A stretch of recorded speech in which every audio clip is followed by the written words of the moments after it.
y bueno, todo eso, pero hay una oferta grandota y sobre todo hoy, como para yo no quedar como muy chucha, como diría un amigo mío, estamos promocionando ahí por los laditos el trabajo de Andrés Galeano, que ahora seguro les estará contando.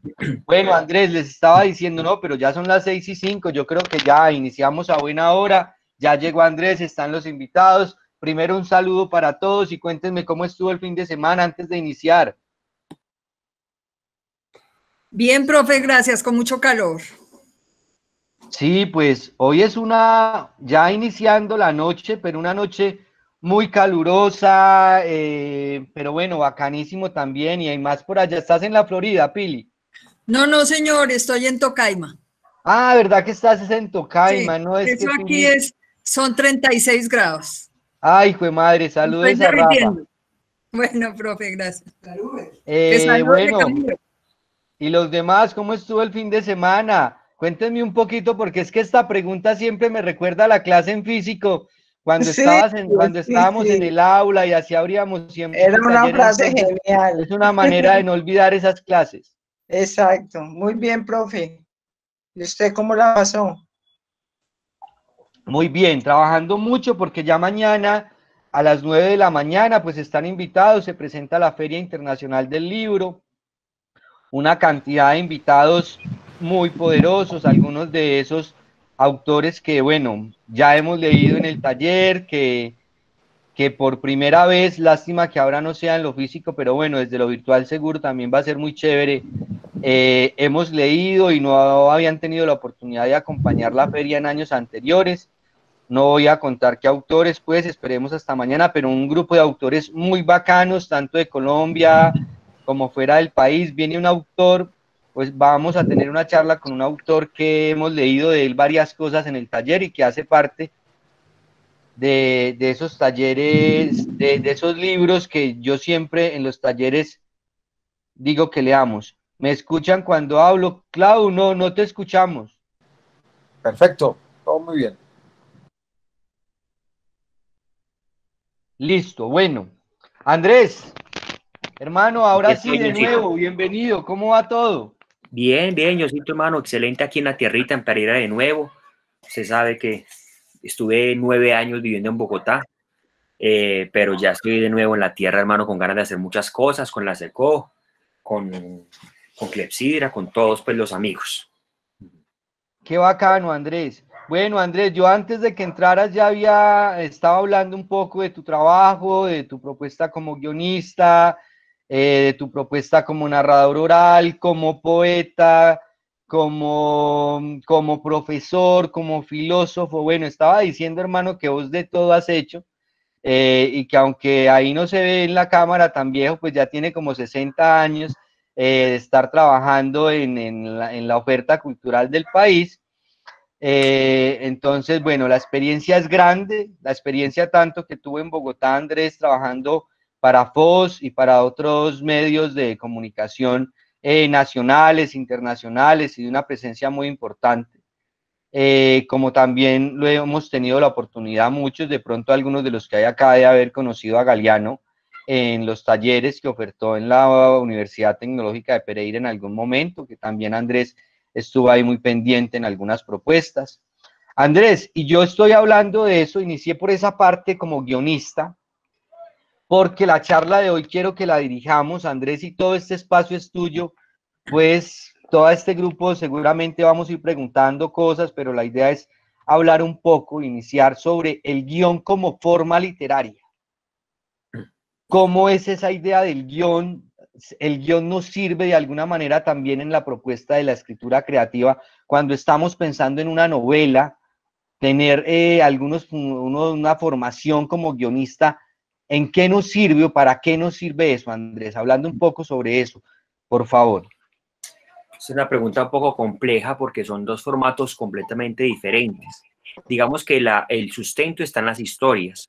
La historia que yo quiero contar, que sea una historia que tenga un principio, un nudo y un desenlace, independientemente de la estructura narrativa, que yo empiece por el final o empiece por el nudo en la mitad, o que empiece de para atrás hacia adelante, como Memento, como la película. Es decir, tenemos una historia y esa historia está ahí y podemos contarla en multiplataforma. Podemos contarla en un juego de video, podemos contarla en un cuento, podemos contar una novela y podemos contarla en cinematografía, pero cambiaría completamente todo. O sea, cambiaría la estructura de cómo se cuenta.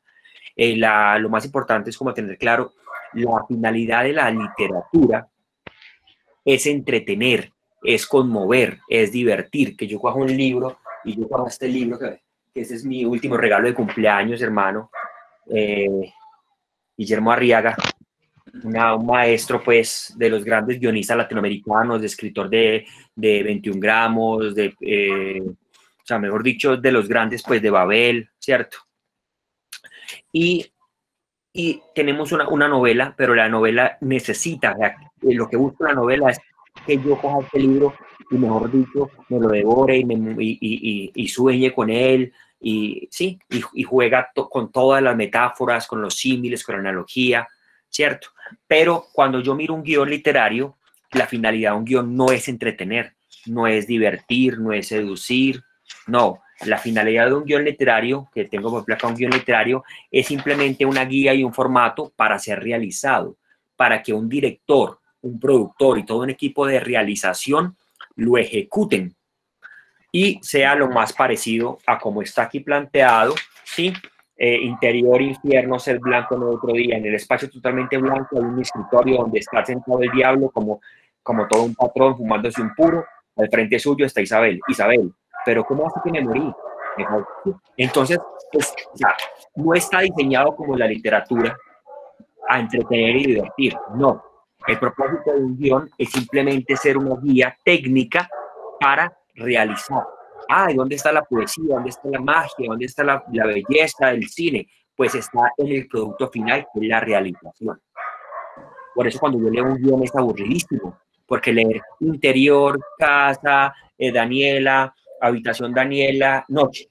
Daniela está acostada en su cama, toma el cepillo, se mira y se peina. Su mamá la llama desde lejos, mamá, Daniela, ven a cenar. Daniela, ya voy, ma. ¿Sí? Es decir, es una estructura completamente técnica, formal, para realizarse. ¿Sí? Una maqueta, Galeano. Es una maqueta. Hay muchos tipos. Está el guión, este es el guión literario, donde pasan todos los diálogos, ¿cierto? Y ya de ahí se puede convertir el guión, sigue el guión técnico, que ya se desglosa en cómo sería la planimetría, cómo yo cada escena la veo en el plano general, que sí, el plano medio, primer plano, primísimo primer plano, ¿sí? Ya tiene que ver todo con la forma de grabarse, la planimetría. Entonces, lo importante es que ustedes tengan una historia muy compacta, una historia, y esa historia, saber contarla en literatura y en cine. Pero la literatura es, como lo decía Barthes, es cuando la imagen se detiene, empieza la literatura, ¿cierto? Cuando hay uno de mis autores predilectos, que es Murakami, ¿cierto? Este autor plantea, por ejemplo, en su obra, que la recomiendo, El fin del mundo, son inicia, como, sin mentirle, son 4 o 5 páginas, un tipo en un ascensor, describiendo, no sabiendo si está subiendo o bajando, y hace todas las reflexiones de la vida en ese ascensor, ¿cierto? Entonces Barthes decía que la literatura inicia cuando la acción se detiene, parafraseando a Barthes. Es decir, toda la especulación en el ascensor, y uno mira ese libro y lee y vuelve, y el man sigue en el ascensor. Entonces yo digo, eso es hermoso, pero yo ¿cómo lo voy a plasmar en el cine? Si yo me pongo ahí, pongo el actor en el ascensor y le pongo en voz en off todas esas palabrerías, no sé si subo, no sé si bajo, recuerdo a mi madre en el verano pasado, créame que el espectador se aburre a los 3 minutos y cambia el canal. Se mama viendo un man ahí parado pensando en voz en off o hablando solo. ¿Sí me hago entender? Pero la literatura... Galeano, sí. Claudia por ahí estaba levantando la mano, ella desde que inicia, ella copia las preguntas antes de que inicie el taller. Qué pena que yo me emociono mucho, pero ustedes me interrumpen No, yo quiero saber si el guionista es el que crea la escena, los diálogos, o sea, es el que estructura, ¿es el que los crea? Sí, totalmente. El que crea la película es el guionista, el que la realiza es el director. Lo que pasa es que en el mundo, el que se gana los laureles, el que se gana las flores es el director. Y eso que el que manda es el productor. El cine es una industria muy materialista, muy metalizada. Es una industria no tan romántica como la literatura, como el teatro, que es muy romántico. Porque en el cine es un espacio, es un punto donde se encuentra el arte y la tecnología juntos. Sin tecnología no puede haber cine, sin arte no puede haber cine. O sea, es un punto de encuentro entre el arte y lo tecnológico, entre la máquina y el hombre. Si no hay máquina, si no hay cámaras, si no hay micrófonos, si no hay luces, pues no hay cine. ¿Sí? Pero en los detrás de cámaras de las realizaciones yo he visto que el que arma realmente la película es el editor. Hay varios, el editor es el último, es a quien le llega toda la línea del montaje, es el que pone el ritmo. Cuando yo propongo aquí en el guión, sí, yo pongo en el guión que el guión 1, o sea, que pase la escena 1, la escena 2, la escena 3, la escena 4, y el director la graba toda. Graba todo lo que yo escribí, porque yo fui el que me creé el universo, me creé la historia. Él la graba todo. Pero resulta que en el montaje es cuando el editor, el montajista, pone todas las escenas que se grabaron siguiendo la dirección y la directriz del guión. Pero resulta que cuando el director y el productor, el guionista ya no está ahí, ya no hace parte de ahí, lo echaron ya le pagaron y lo despacharon para la casa, no lo dejan opinar siquiera, a no ser que sea un cine de autor, como Woody Allen, como Tarantino, como Godard, pero en el cine pues estándar, el guionista ya no está. El director mira y se da cuenta que en el montaje, según lo que había dicho el guionista, no, ¿qué tal si cambiamos y si esta escena mejor la colocamos acá? ¿Y qué tal? Y el montajista propone, ¿y qué tal si esto acá? Y cuando termina una historia completamente un poco diferente a lo que se planteó desde el principio. Pero no importa, el cine amerita los medios, lo importante es sacar una muy buena película. Y si se dan cuenta en el montaje de que una escena cae mejor aquí, pues se hace, ¿sí? Pero el guionista es el que crea la película, es el que la crea, el que la origina, el que está en su cabeza y la origina. Si es un guionista realizador y tiene los medios la puede dirigir, pero eso casi nunca pasa. ¿Por qué? Porque una película seria, digna de hacer, oscila entre los 2.000 millones o 3.000 millones de pesos. Eso vale una película bien hecha. Entonces, ningún productor, ninguna casa productora, ningún inversionista le va a dar 1.000 millones, 2.000 millones de pesos a un guionista para que experimente.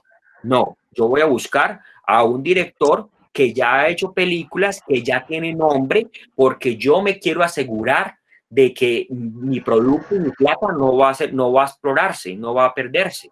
¿Sí me hago entender? Galeano, Oscar tiene también otra pregunta por ahí. Yo veo a Oscar. Sí, gracias. Buenas noches. Buenas noches, Oscar. Volviendo al planteamiento del primer capítulo de la entrada de Murakami en El fin del mundo, me hace recordar las charlas y conferencias que tenía Gilles Deleuze en torno a la imagen y el movimiento y sus análisis sobre André Bazin. Y hablaba sobre el reto y el desafío que es poder transmitir con la imagen toda una cantidad de sentimientos y emociones, que ese es el reto del director y el reto del actor, que entre otras cosas fue lo que hizo surgir mucho el cinearte francés, que era capaz, recuerdas, de hacer todo un diálogo de una persona encerrada en un cuarto, como en el apartamento o el vecino, en fin. Y es muy complicado, pues obviamente supongo que para el guionista también, pero ahí está esa parte del arte. Claro, para la parte de cinearte. Claro, por supuesto que sí. Claro que sí. Pero la pregunta es para Flor, o sea, la película sí la crea el autor, pero como le digo, en la industria, el director es el que se gana diga, el reconocimiento, independientemente que él haya escrito otro. Por ejemplo, Tim Burton. Todos conocemos a Tim Burton, amamos a Tim Burton.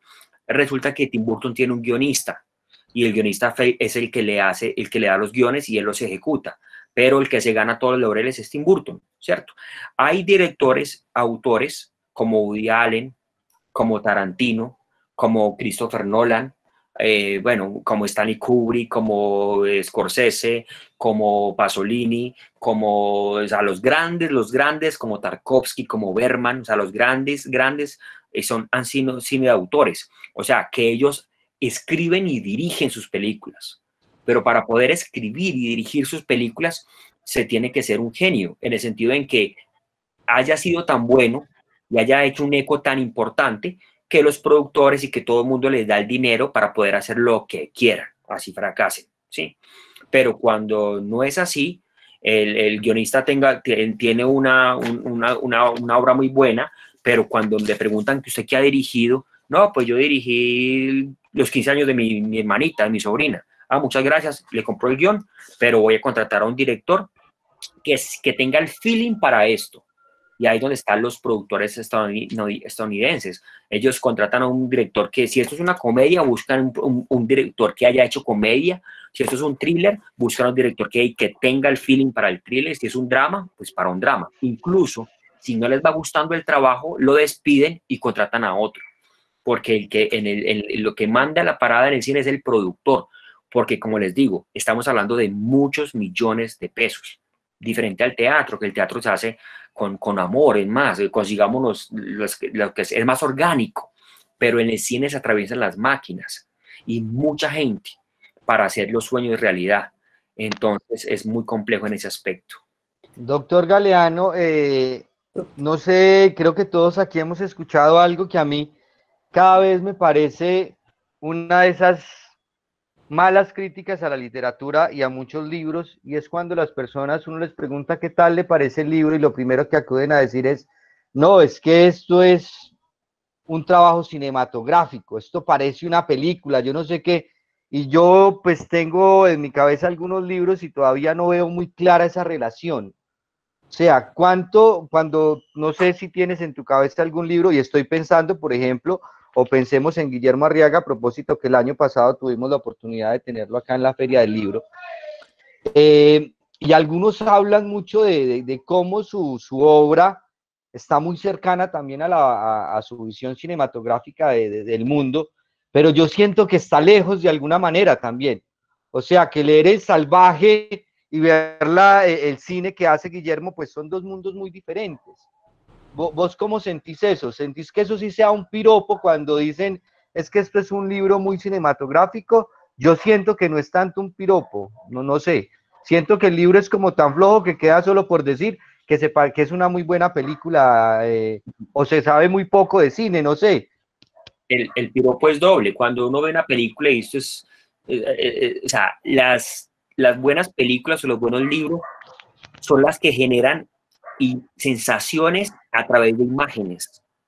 Imágenes que uno ve, que uno siente y que uno lee cuando uno está leyendo obras como 1984 de George Wells, y cuando uno siente cuando esa chica le pasa el papelito a escondidas y él lo lee, hizo una cita en ese mundo posapocalíptico, uno queda como, uy, ¿qué es esto?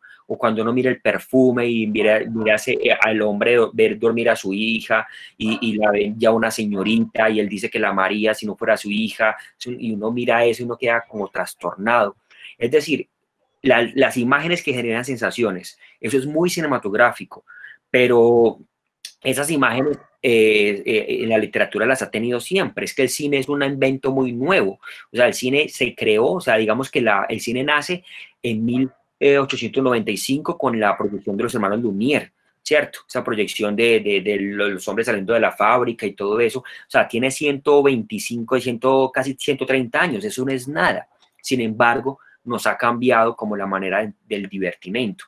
Pero antes del cine pues teníamos la ópera, teníamos el circo, teníamos el teatro y teníamos siempre la literatura, que ha sido una manera de manifestación tenemos el dibujo, la pintura, los pictogramas, los dibujos, el cómic, teníamos todas las manifestaciones, pero yo pienso que la literatura, desde el poema de Gilgamesh, que es, digamos, que de esas lecturas sumerias hace 3.000 millones de años, la literatura nos ha propiciado un cine mental, incluso más poderoso que el cine digital, porque cuando yo leo una película, cuando yo abro un libro, perdón, y leo un libro, yo me imagino a Gregorio Samsa de una manera determinada, ¿cierto?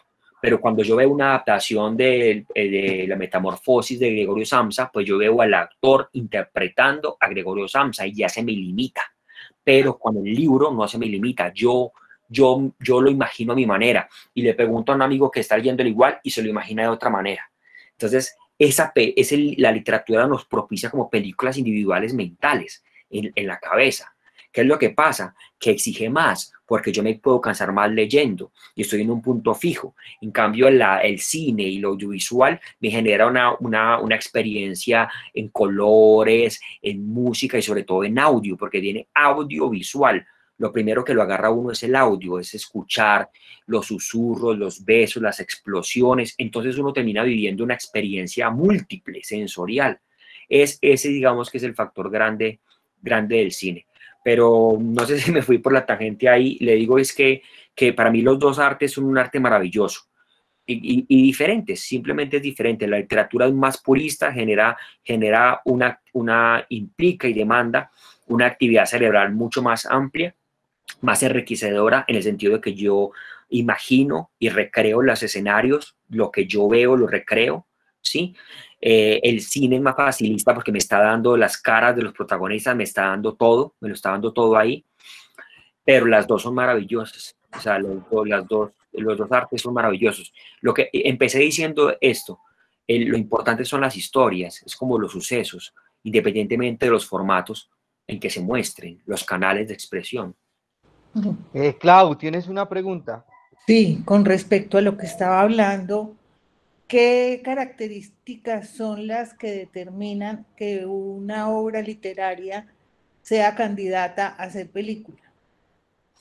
Las adaptaciones, todo lo que estamos viendo ahorita con las adaptaciones, que es lo que los millennials y centennials están consumiendo ahora, son más literatura de ficción, son distopías. Todo lo que vemos del Juego del Hambre, todo lo que vemos de Crepúsculo, todo lo que vemos de número 4, todo lo que vemos de esta otra saga tan importante. Bueno, toda esa literatura maravillosa de los Tolkien, de los celtas, el Señor de los Anillos. Digamos que los productores Hollywood y todos los productores de cine pues van mirando con una tendencia, ¿cierto? Una tendencia. Y saben que a los jóvenes les gusta mucho todo lo que tenga que ver con los vampiros, todo lo que tenga que ver con otros mundos, todo lo que tenga que ver con unos antihéroes, todo lo que tenga que ver con... Entonces van viendo todo eso y van descubriendo unas ciertas sagas y unas ciertas literaturas que han estado como perdidas por ahí, pero le ven potencial, compran los derechos, lo hacen y tienen el riesgo de que triunfan o fracasan, pero casi siempre triunfan. Entonces simplemente ellos escriben, como le pasó a la autora de Harry Potter, que escribía apasionada en ese cafetín allá en Inglaterra, y el hombre en un café la veía así toda encorvada escribiendo, y el hombre, ella contaba en sus entrevistas, el hombre le regalaba el café todos los días para que ella escribiera relajada, y mire lo que es Harry Potter, o sea, es una cosa multimillonaria que es, y ella no creo que ella escribiera pensando en voy a ser millonaria, mi Harry Potter se va a ver en todo el mundo, acá, los niños de toda la tierra lo van a conocer, no, ella respondía a su mente y a su alma lo que quería expresar, ¿cierto? Pero, y resulta que años después lo hicieron en cine y se volvió grandísimo. Son cosas de suerte. Por ejemplo, yo no sé, y me responderá John Jairo ahí, qué habrá sido si me pregunto si Mario Mendoza, que para mí es uno de los mejores escritores que tenemos en Colombia, sería Mario Mendoza si Dínamo y no hubieran descubierto Satanás y no lo hubieran llevado al cine. Bueno, no sé, ¿hay otra pregunta? Ángela, sí. Tiene una pregunta. Hernando, tienes pregunta y después Sí, sí, Ángela. Y una ahora pregunta. hablamos lo de Mario. Ok. Hablo. Sí, dale, Hernando. Bueno, gracias. Bueno, un placer conocer un guionista y siempre la pregunta que tengo es, tiene que haber una afinidad casi que de sentimiento, de estilo entre el guionista y el escritor original. O sea, ¿cómo no evitar que un guionista no se va a tirar el sentido de una novela con X autor? Siempre me pregunto cómo hace para que haya esa armonía. O el escritor finalmente tiene que darle la bendición o aprobar que ese guión sí corresponde al sentimiento del escrito. No, pero no le entiendo la pregunta porque es que el guionista es el que escribe, no hay otra persona que escriba. En la producción, o sea, hay tres momentos en cualquier producción de cualquier película, cortometraje, lo que sea, que es la preproducción, que es todo lo que sucede antes de rodar. La producción, que es el rodaje, que inicia cuando empiezan a operar la cámara y cuando terminan y dicen corte final. Y la postproducción, que es todo lo que pasa después de que se roda hasta que se lleva al cine. Sí, donde está el montaje, está la edición, está la colorización, están los sonidos, está la música que se le pone, está el mercadeo, está la difusión. Sí, esas son las tres etapas. El guionista hace parte de la primera etapa, la preproducción, cuando llega con el guión y lo ofrece a una productora. Y la productora le dice, me gusta este guión, vamos a hacerlo. Le voy a pagar tanto por su historia. Le pagan tanto por su historia. Y cuando le pagan tanto por su historia, uno firma algo que se llama la cesión de derechos. Es una cesión de derechos. Yo, Andrés Galeano Rodríguez, hago una cesión de derechos al productor y a la productora para que realice este guión. Listo. Desde ese momento, esa cesión de derechos, una notaría le firmó el alma al diablo. Ya no puede opinar, ya no puede decir nada. Ya el único contacto que tiene con su película es cuando la vaya a ver al final en cine, como cualquier persona que la va a ver en cine luego, pues lo invitarán luego. Pero puede que hasta ni le guste. O sea, recuerden que Tiempos Violentos la escribió Tarantino y la firmó Oliver Stone. Tarantino dice que se la tiró, que él no la vio así, no le gustó, pero ya que, si la dio. ¿Sí me hago entender? El guionista está en la preproducción y él da el guión para que lo realicen. Cuando se lo compran, chao, ya no es suyo, ya es el director el que le da la manera de llevarlo. Y el director tiene la potestad de decir, no me gusta esta escena, quiero poner esta escena. Y cuando ve la improvisación de los actores que le piden más, cambia cosas. Es decir, el guión es un pretexto, es una guía para enriquecer. Muy claro, gracias Andrés, muy amable. Oscar, vamos a escuchar la pregunta de Ángela y después escuchamos la tuya, ¿te parece? Gracias. Gracias, John Jairo. Hola, Ángela. Hola, Ángela. Mi pregunta está enfocada a algo que se refirió anteriormente y es sobre la tendencia que hay ahora en Hollywood sobre esta literatura juvenil, Harry Potter, El Señor de los Anillos, El Juego del Hambre. Y siempre he tenido como esa inquietud. Usted como escritor y como poeta, ¿no ve que, digamos, en este tipo de producciones se pierda lo que es en sí la literatura? Porque para mí sí hay como una gran diferencia, es decir, yo realmente a mí no me gusta ese tipo de películas y por ende no he leído los libros, porque digamos que en cierta forma como que en mi interior no lo siento como literatura. ¿Cuál es su concepto frente a estas nuevas tendencias? Si realmente tiene el concepto de literatura que hemos visto con los clásicos. Eso es una pregunta muy compleja cuando se hace una adaptación. Si uno es purista, si usted se leyó Harry Potter antes de todas las películas y usted amó Harry Potter, pues obvio va a decir, no, esto es una herejía.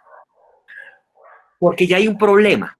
¿Por qué digamos que García Márquez nunca quiso que ni siquiera Akira Kurosawa, que es uno de los más grandes directores del mundo, y tienen que verse películas como Los Sueños de Akira Kurosawa, o sea, los Siete Samuráis, Rashomon, o sea, Akira Kurosawa es el de los grandes. Si ni siquiera García Márquez permitió que Akira Kurosawa ni Kusturica adaptaran al cine 100 años de soledad, porque él decía, ¿cómo van a contar 100 años de soledad en 2 horas? O sea, ¿cómo? La van a mutilar, la van a... ¿Cómo? ¿Sí me entiende? Entonces, para uno, por ejemplo, la decepción que nos llevamos con el perfume, con la adaptación de Patrinshusky, que, por ejemplo, que yo sufrí cuando veía, a mí una de las etapas que más me gustó del perfume fue cuando el protagonista se metió a la caverna y se metió como una iniciación que hizo por allá y duró años y se peinaba y no comía y escribía todo eso de una manera iniciática, como lo hacían los griegos, ¿cierto? El oscuro de Efeso, Heráclito y todos estos locos presocráticos. Y en la película, el man llega a la caverna y se mete y luego sale como estirándose y ya, o sea, de una. O sea, lo que yo viví y lo que pasó en la película del tiempo interno, que fueron años, fueron 2, 3 segundos. Entonces uno queda como, ¿qué es esto? Esto es horrible, ¿cierto? Pero eso es una condición purista a uno que ama la literatura. Y está muy bien, es respetable, pero también tengamos un pensamiento más abierto y pensemos que gracias a esas adaptaciones cinematográficas, nuevas generaciones están conociendo obras maravillosas que de pronto los van a incitar a ir a la fuente literaria. ¿Sí? O sea, a veces es muy fácil uno sesgar y desde el purismo atacar todo, pero también, digamos, lo que es muy posible, yo he visto, sobre todo en la Feria del Libro de Bogotá, que los chicos y los niños de 15 años, 16 años, salen bajo el brazo con sus obras de Harry Potter y de sus novelas de Crepúsculo y la leen, y leen, y leen, y leen. Entonces, ¿y leen por qué? Gracias a las películas, ¿sí? Y están leyendo. Bueno, no están leyendo a Borges, no están leyendo a Kafka, no están leyendo a Milan Kundera, pero están leyendo, están alimentando su cerebro con lo que les está dando y de pronto, o más adelante en el camino, los va a llevar a Borges, lo va a llevar a Cortázar, no importa, pero están nutriendo la mente, pienso yo. Oscar Albeiro también va a hacer una pregunta. No, vamos con Oscar, ¿qué pregunta tenías? A ver, 2 cositas. La una, comentar sí que García Márquez pues no fue nunca muy partidario de que sus obras pasaran al cine en términos generales, pero era amante del cine. De hecho, claro, él, claro. Él dirigió talleres de cine en La Habana. Fundó la Escuela de los Patios con Fidel Castro, pero sí. fue un guionista frustrado. O sea, él es que el guión, Edipo Alcalde, la película, pero él nunca le fue bien como guionista. O sea, nunca, esa fue como una frustración de Gabo. Sí. Y la otra pregunta se refiere a cómo es el mecanismo de la parte de adaptación. ¿Es el guionista que si quiere adaptar una obra de literatura tiene que pagar los derechos de autor o simplemente hace el guión y cuando lo venda el productor de la película paga los derechos de autor al autor literario? No, es así. Es una productora. No piensen en el cine como autor. O sea, es una productora. Incluso Tarantino tiene su productora. Christopher Nolan tiene su productora. O sea, ellos tienen casas productoras. Si Tarantino quiere en este momento adaptar alguna obra literaria, lo que tiene que hacer es comunicarse con la casa editorial que tenga los derechos de ese autor. Y si está vivo el autor, pues negociar con la casa editorial y la casa editorial le da un porcentaje al autor. Y si está muerto el autor, es solo con la casa editorial que tiene que negociar con la familia heredera de todo ese ¿sí? Entonces es la productora con la casa editorial. Si es Alfaguara, si es Antillana, si es Random House o si es cualquiera de otro país, europea, ¿sí? Y si no tiene sus permisos y si no paga eso, no puede hacerlo. Pero ojo que hay varios modelos. Hay una adaptación, hay también versión libre, hay también basado en, ¿sí? Entonces son varios. Cuando yo adapto es porque yo voy a ser más fidedigno como lo que vimos con el proceso de Kafka que lo hizo Orson Welles, como lo vimos con el perfume de Patrin Susskind, como lo hemos visto en La levedad de Kundera, o sea, adaptaciones fidedignas, ¿cierto? Pero cuando yo digo basado en, ¿sí? Ya es una versión libre, ¿sí? Basado en Hamlet de Shakespeare, yo ya no tengo que pagar esos derechos porque es una alusión que yo hago, pero no tengo que respetar la novela y su línea temporal o argumental, ¿sí? Todos pueden hacer acá una versión libre, basado en Hamlet y poder lo que quieran.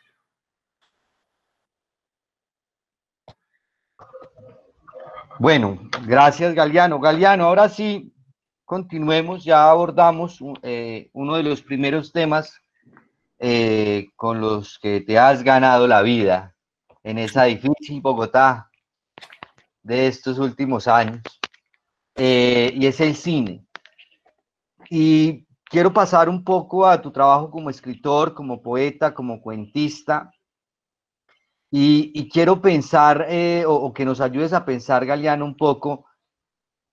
Tú ahora cuando hablábamos un poco sobre el cine y sobre la literatura, dejabas muy claro esa idea de la literatura aparte y el cine es otra vaina. Yo seguía ahí enredado, yo quedé más enredado de lo que estoy, y es cómo entiendo yo cuando alguien me dice a mí, es que eso es muy cinematográfico, que todo eso, sí, yo entiendo la idea de la imagen y por supuesto la comparto, pero todavía me siento un poco como enredado cuando la gente me dice eso, siento que no han leído muy bien la obra. Sí sé que hay algunos autores, tú hablabas ahora de Mario Mendoza, que escriben como se escribe, o sea, escriben una novela desde el cine, se plantan también de alguna manera como cineastas o como guionistas o tienen una lectura también del cine, y eso puede ser uno de los factores, tú que lo decías ahora, que visibilizó tanto a Mario Mendoza.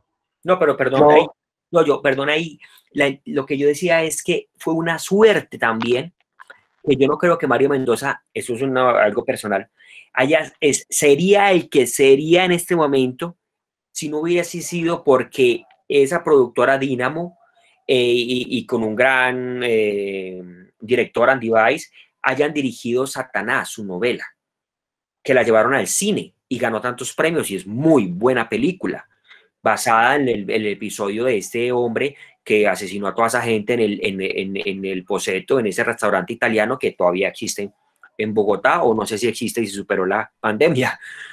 Pero entonces, es decir, que a veces la suerte de que una persona que escribe y escribe y escribe, y de pronto le adaptan su película, y gracias a esa adaptación de la película, que no tiene nada que ver con él, porque él no fue el guionista, él simplemente cedió los derechos y las llevaron al cine, gracias a eso todas las miradas cayeron sobre él y le posibilitó que siguiera publicando muy buenas obras, no todas, pero hay cosas muy buenas, y él tiene una visión.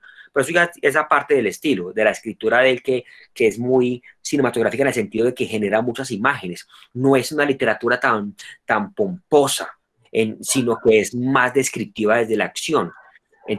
Pero eso es algo, también, por ejemplo, yo estaba leyendo el prólogo de la Transporting, de esta novela inglesa, y en el prólogo el man decía que él estaba cansado de que escribió muchas obras y solamente con la película Transporte se hizo famoso, pero nadie le ha recibido otra novela para adaptar, y entonces él duele porque él dice que se murió, ya se murió, solamente con que le miraron una obra y no le miraron ninguna otra más.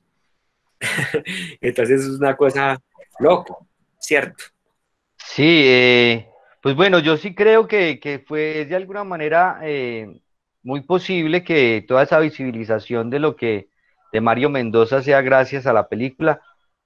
Yo no sé, y bueno, y Andrés, que es tan ateo, que me hable de suerte, a mí siempre me da eso la posibilidad de pensar que tienes un poquito de fe en tu corazón, porque la suerte de alguna manera tiene una lectura también un poquito teológica. Pero no creo que sea tampoco mucho de suerte, yo creo que sí hay de alguna manera un trabajo muy constante de Mario Mendoza. Yo le conozco algunos libros que me parecen interesantes, creo que otros son demasiado ligeros.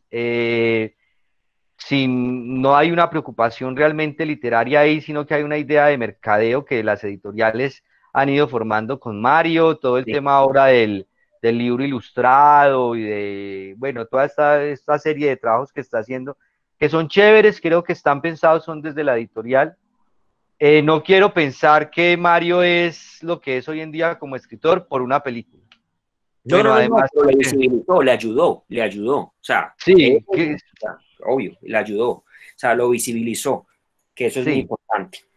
sí, creo que sí, y está de fondo también todo un trabajo antropológico que hace Mario, y yo recuerdo que él nos lo contaba en alguna vez acá, hace muchos años, hace tal vez más 14, 15 años, cómo él estructuraba sus novelas a partir de algo, Andrés, ¿es escaleta o escaloneta? ¿Cómo es que se Sí, llama eso? escaleta.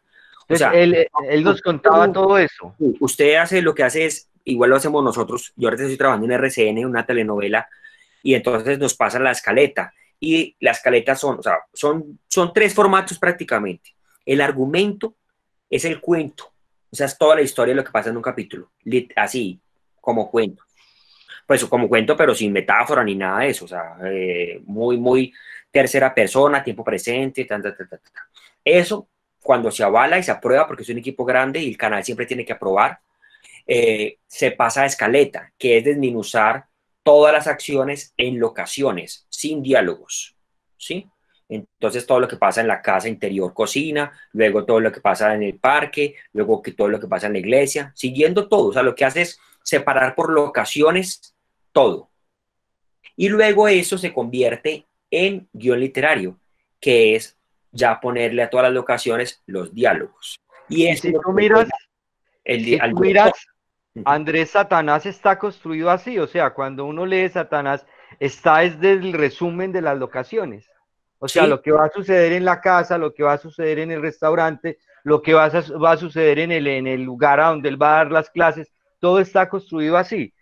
Mario nos contaba eso, cómo él había construido, me imagino que todavía lo hará, y él nos decía, no, yo escribo en escaleta, y escribo también, y escribía, él nos decía, yo escribo primero la número 20, después puedo escribir la número 28, y si voy camino al trabajo, puedo escribir la número 45, y después voy revisando todo eso, y voy armando.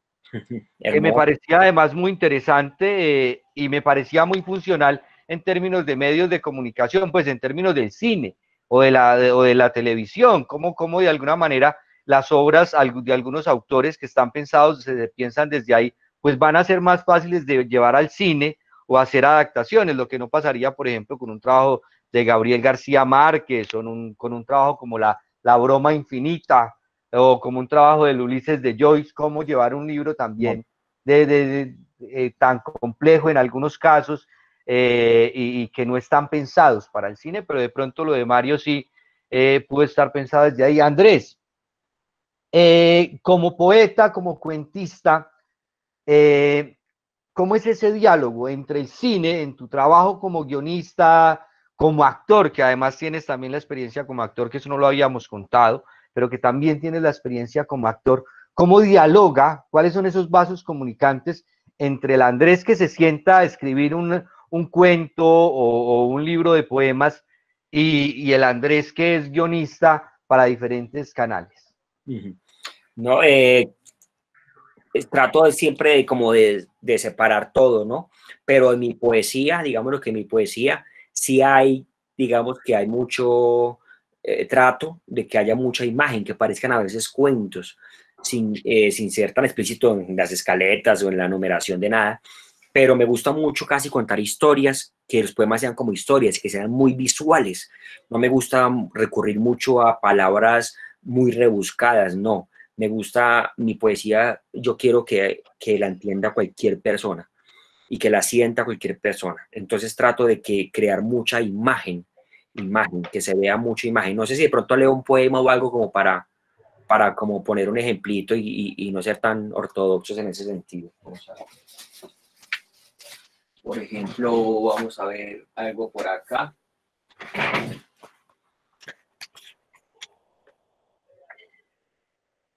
Vamos a leer algo de poesía suicida para nunca matarse. Ese es de los clásicos. A ver.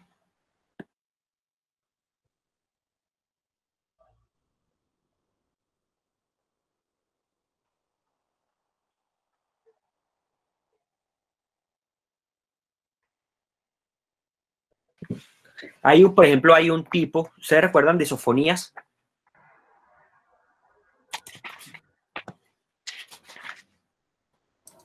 El que manejaba la morgue. La morgue en el hospital. Buenas noches, Andrés. Hola, buenas noches. Por ejemplo, miren esto. Esto es un poema que está de lo que soy. No estoy mal.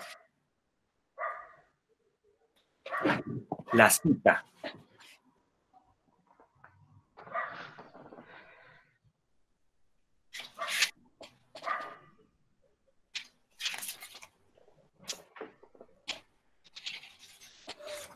Esto es oración al obrero.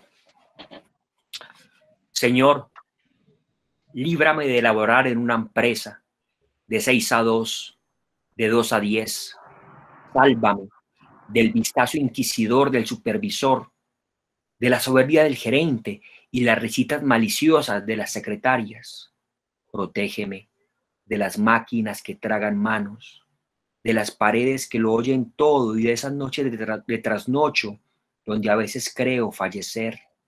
Exonérame de ganar una miseria, de jubilarme en la otra vida reencarnado en una hormiga, una maldita hormiga laboriosa. Sálvame de olvidar mi nombre, de olvidar que aún existo y que como, corro y copulo igual que el gerente. Quizás mejor. Señor, ampárame de morir en un seguro social, estorbando en un pasillo junto a 20 jubilados que aún esperan su pensión. Señor, por lo que más quieras, líbrame de laborar en una empresa que dices, yo no existo, ve a trabajar, zángano.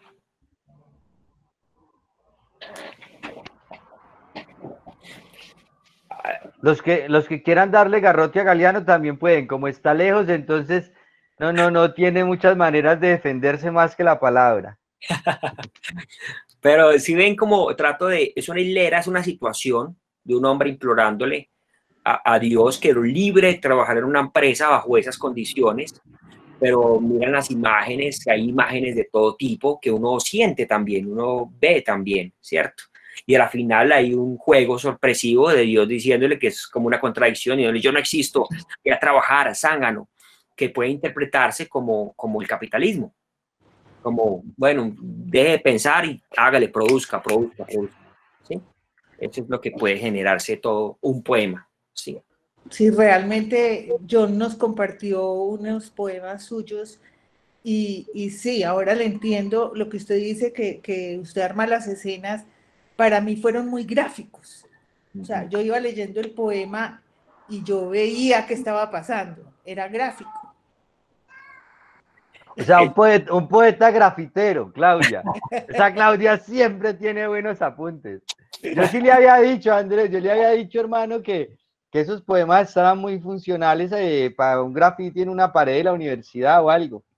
Pues Alvarito ya están varios baños públicas. Bueno, hay un poema de Andrés que rueda por el país en los baños públicos de los centros comerciales, de las universidades. ¿Lo tienes ahí, Andrés? Léelo. Sí, claro. Alvarito. Ya lee el poema y escuchamos tu pregunta, Diego. ¿Listo? Esto se llama Alvarito, patroncito. ¿Qué se siente dormir con tanto muerto encima? ¿Cómo pegas el ojo? ¿Cómo subes la patica? ¿Cómo giras tu cuerpito sin toparte siquiera con una cabeza campesina? ¿Cómo haces para cepillarte, peinarte y vestirte sin acordarte de las madres féretro, de las viudas llanto, de los hijos rotos y la patria sangre? Decime, patroncito, decime, ¿cómo haces para mirarte al espejo y no morir de humanidad?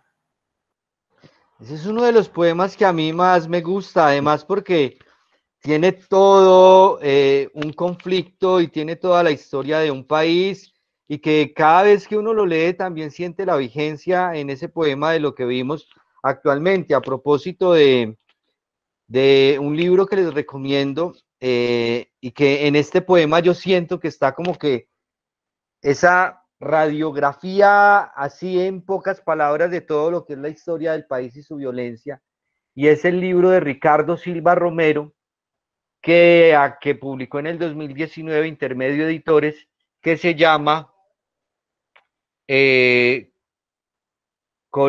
que lo acabo de leer, espérense, que olvido el título completo. Historia de la locura en Colombia.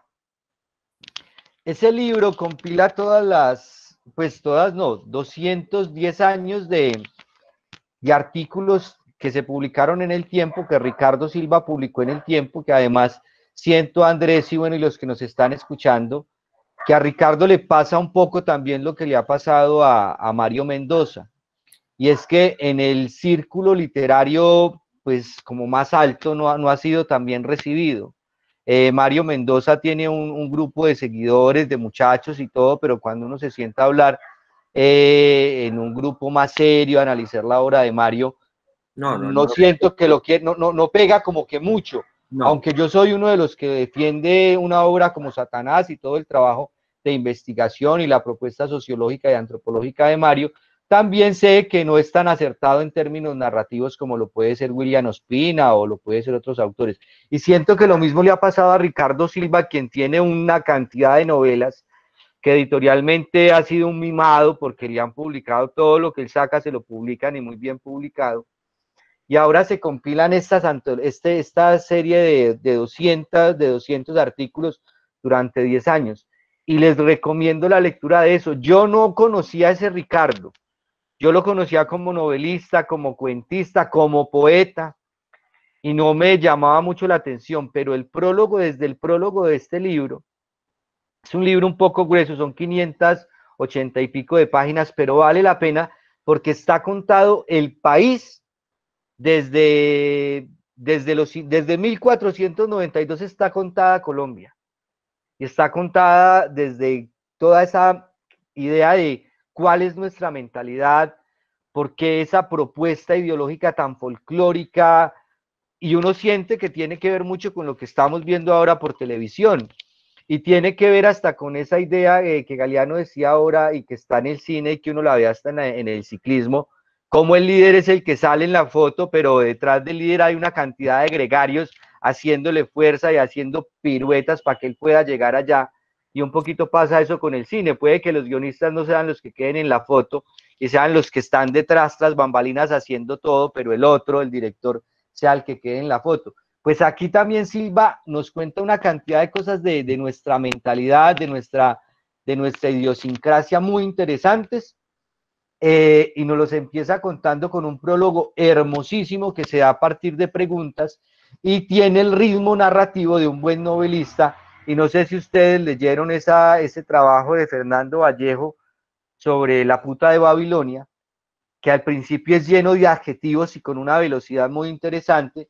Pues acá hay un gesto muy parecido desde lo narrativo, pero lo hace a partir de preguntas. Entonces esta es la Colombia de la autofagia y esta es la Colombia donde nosotros nos comemos. Ramiro, ¿y por qué no brinda con nosotros? ¿Qué es la bobada, hombre? Que usted es el único que toma y nosotros no, ¿qué?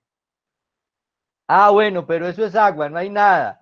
Pero les recomiendo la lectura de ese libro, La historia de la locura en Colombia, además porque es interesante todo ese tema de la locura y de la mentalidad, y está muy reflejado en el cine, Andrés, y no solo en el cine colombiano, o sea, está reflejado en el cine latinoamericano, esa idea de la locura, esa memoria histórica de la violencia que nosotros tenemos tan exacerbada.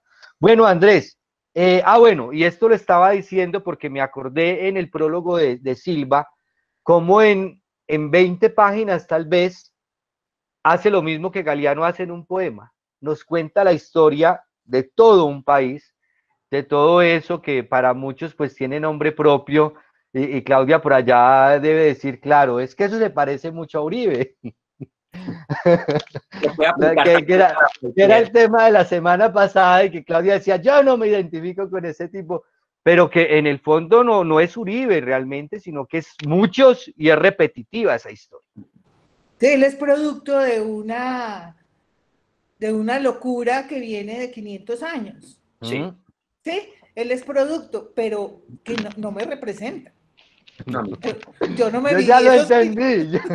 así me insulten otra vez. A mí no me representa. Bueno, Clau, Andrés, listo, eso vemos entonces con la poesía, que además es algo muy interesante, cómo está toda esa historia, ese plano narrativo histórico de la violencia en Colombia, representado desde Alvarito, y que también en el fondo es una idea de súplica, ¿no? O sea, porque uno siente que de alguna manera estos poemas, en muchos de los casos tuyos, son súplicas, son pequeñas oraciones o pequeñas peticiones. Y no solamente pasa en este libro de Lo que soy, sino que también lo veíamos cuando tú abordabas temas como lo de Les Luthor, que aunque parecía, como dirían algunos, una chimbonada completa, pues en el fondo hay un tema muy interesante en que alguien poetice elementos que parecen que no se pueden poetizar. O sea, ¿quién poetiza a Les Luthor? Pues solamente uno diría alguien o que es muy huevón o alguien que tiene una capacidad de poetizar también lo cotidiano, que es el caso tuyo. Que eso me parece muy interesante y es una de las cosas que la obra de Andrés Galeano siempre se le ha, la crítica la ha recibido muy bien desde ese punto de vista, cómo poetiza cosas que parecen que no se pueden poetizar, y eso tiene una lectura también para muchos de nosotros, y yo le decía a Andrés Galeano en un momento, que se me parece mucho a lo de Fran Báez, un poeta que tiene también esa misma lectura del mundo, que uno dice como, qué osado este poeta que puede darle un tiempo y un poema a figuras que no tienen nada que ver realmente con la poesía. Y eso, Galeano lo estoy citando también y que me sirva como pregunta, y es sobre qué se hace poesía, Galeano, sobre qué se hace literatura. En el caso tuyo, pues eso podría ser algo muy interesante y es como lo cotidiano termina siendo el material literario, pero ¿qué más hay también en esa poesía? Una entrevista. Dígale que está en un momento muy famoso, huevón, dígale que ahora no puede atender esa llamada. Nada, mi mamá. No, entonces dígale que no, que si hay tiempo, porque la familia hay que sacarle el tiempo a toda hora. Sí, no, muy bien lo que dice. Es que a mí me parece, hermano, que la poesía es como la vida, lo que uno siente, lo que uno olfatea, lo que uno, sensaciones, imágenes, reflexiones. Entonces, yo trato de despojar cualquier cosa y volverla poemas, porque el poema, o sea, el poema es uno, en su contacto con la realidad, lo que le pasa. Usted va a una fila de un banco y puede escuchar una conversación muy loca que usted le suscita un poema del absurdo cotidiano, ¿sí? Usted puede estar con una chica que usted quería estar mucho con esa chica y resulta toda una farsa. Entonces de ahí sale un poema también. O sea, los días están llenos de poemas por hacer y es lo que uno va viviendo, sino que uno a veces se va volviendo un poquito como muy cuadriculado o muy monótono, muy como se envuelve por esa cotidianidad pasmosa y pues pierde el sentido del asombro, de la capacidad de observar, de oír, y eso sería la muerte del poeta, pienso yo, ¿sí? Entonces, yo escribo de todo lo que me gusta, ¿sí? Y hay poemas que son muy, digamos, que tengan un elemento muy filosófico, podría decirse, y otros poemas que son muy, ¿cómo le diría yo? Como superfluos, ¿sí? Como superfluos, como poemas que uno diría muy light, ¿sí me entiende? Galeano, pero ya ves que a mí esos poemas que tú llamas light, y de pronto, y quiero hacer hincapié en eso, porque obviamente lo que estaba diciendo ahora es una bondad que yo siento en tu poesía, y siento que uno de los privilegios que tiene los poemas bien hechos es que en el fondo hay una bondad en ellos, o sea, como así como también en el fondo de todo buen poema o de todo buen libro, y tú que dices que un poema se parece a una vida y que uno es el poema. Sí, estoy de acuerdo en eso porque de alguna manera todo poema o todo buen poema está habitado por un sacrificio y un nacimiento, que en últimas es por lo que estamos habitados todos los seres humanos, ¿no?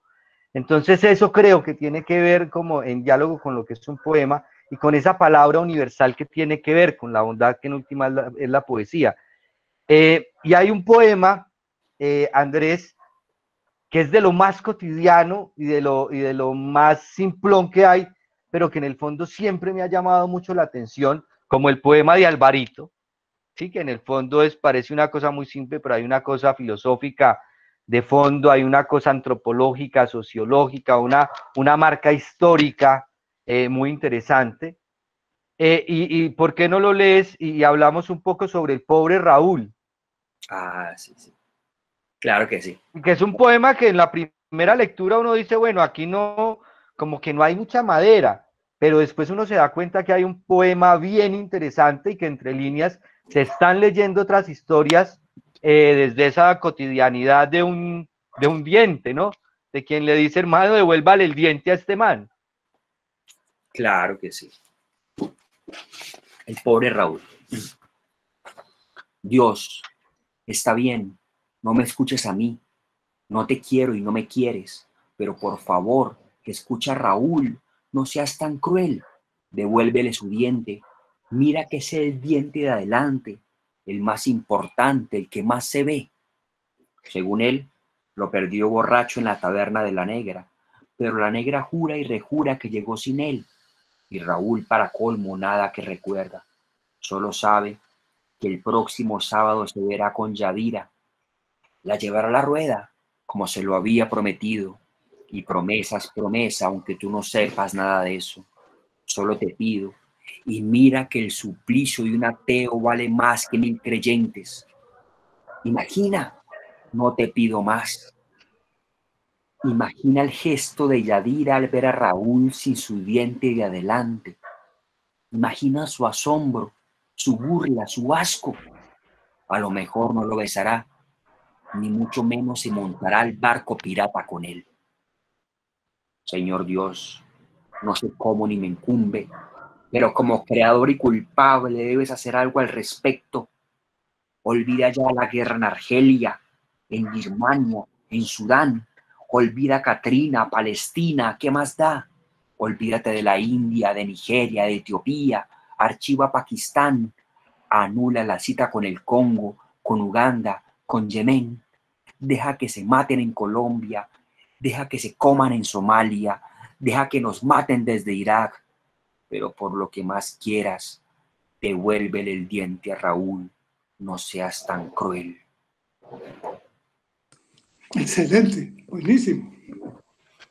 Bueno, a eso era que hacía referencia ahora Andrés, y además porque si no lo ha quedado después Andrés me pega y me dice, este hijo de puta, ¿cómo es que sale a criticar mis poemas? No, de verdad que me parece que son poemas tremendos desde eso cotidiano, y que en el fondo, Andrés, en estos poemas que parecen tan sencillos hay también una cuestión filosófica, una crítica teológica, y que es una posición que también Galeano desde muy joven, desde hace 20 o más años que nos conocemos, ha tenido, y es esa crítica a Dios, y que ha pasado de alguna manera por toda la obra de Andrés Galeano, desde sus primeros cuentos hasta sus trabajos poéticos, y a mí esto tiene un tono, Andrés, que nunca te había preguntado, y es ese tema muy de la reflexión de ese Dios. Y no sé si tú recuerdas a un poeta, bueno, que además lo conoces muy bien también, y es a Luis Fernando Mejía. Sí, claro. Y es esa idea de pedirle a Dios, y Dios mío, o desinventa la muerte o invéntate una muerte para ti, o esa clase de súplicas que hace tan bondadosas, porque solo un ser muy poético o con una mirada muy poética sobre las cosas puede tener tanta bondad de preocuparse por la muerte de alguien como Dios. Y aquí hay una idea también, un ruego y una súplica, que es esa bondad que yo te decía, y hay una crítica también cuando dices, y promesa es promesa, aunque tú no sepas nada de eso. ¿Cómo influencia Galeano la filosofía, que es una de las carreras por las que te inclinaste en tu juventud? Y una de las pocas que has podido terminar, no, mentiras que no, pero una de las que terminaste, la filosofía, ¿cómo ha influenciado esa filosofía tu obra narrativa, Galeano? No, muchísimo. Pues yo soy licenciado en filosofía de la UTP y desde el colegio yo sabía que quería estudiar filosofía porque me gustaba mucho todo esos misterios de la vida y de la muerte, o sea, qué es el tiempo, qué somos nosotros, por qué estamos acá, qué hay después de la muerte, cómo pensamos, cómo conocemos al mundo. Y todos los pensamientos de esos filósofos son locos, los filósofos están locos y son muy chistosos y de crearse cosas como Hume que decía el mundo puede haber existido hace 5 minutos, o Berkeley que decía el ser es el percibido, solo existe este instante y no nada más, vamos creando instantes presentes y somos como pesadillas de Dios que nos sueña. O sea, uno dice, estos manes que comen, o sea, que cómo se la fumaron, ¿cierto?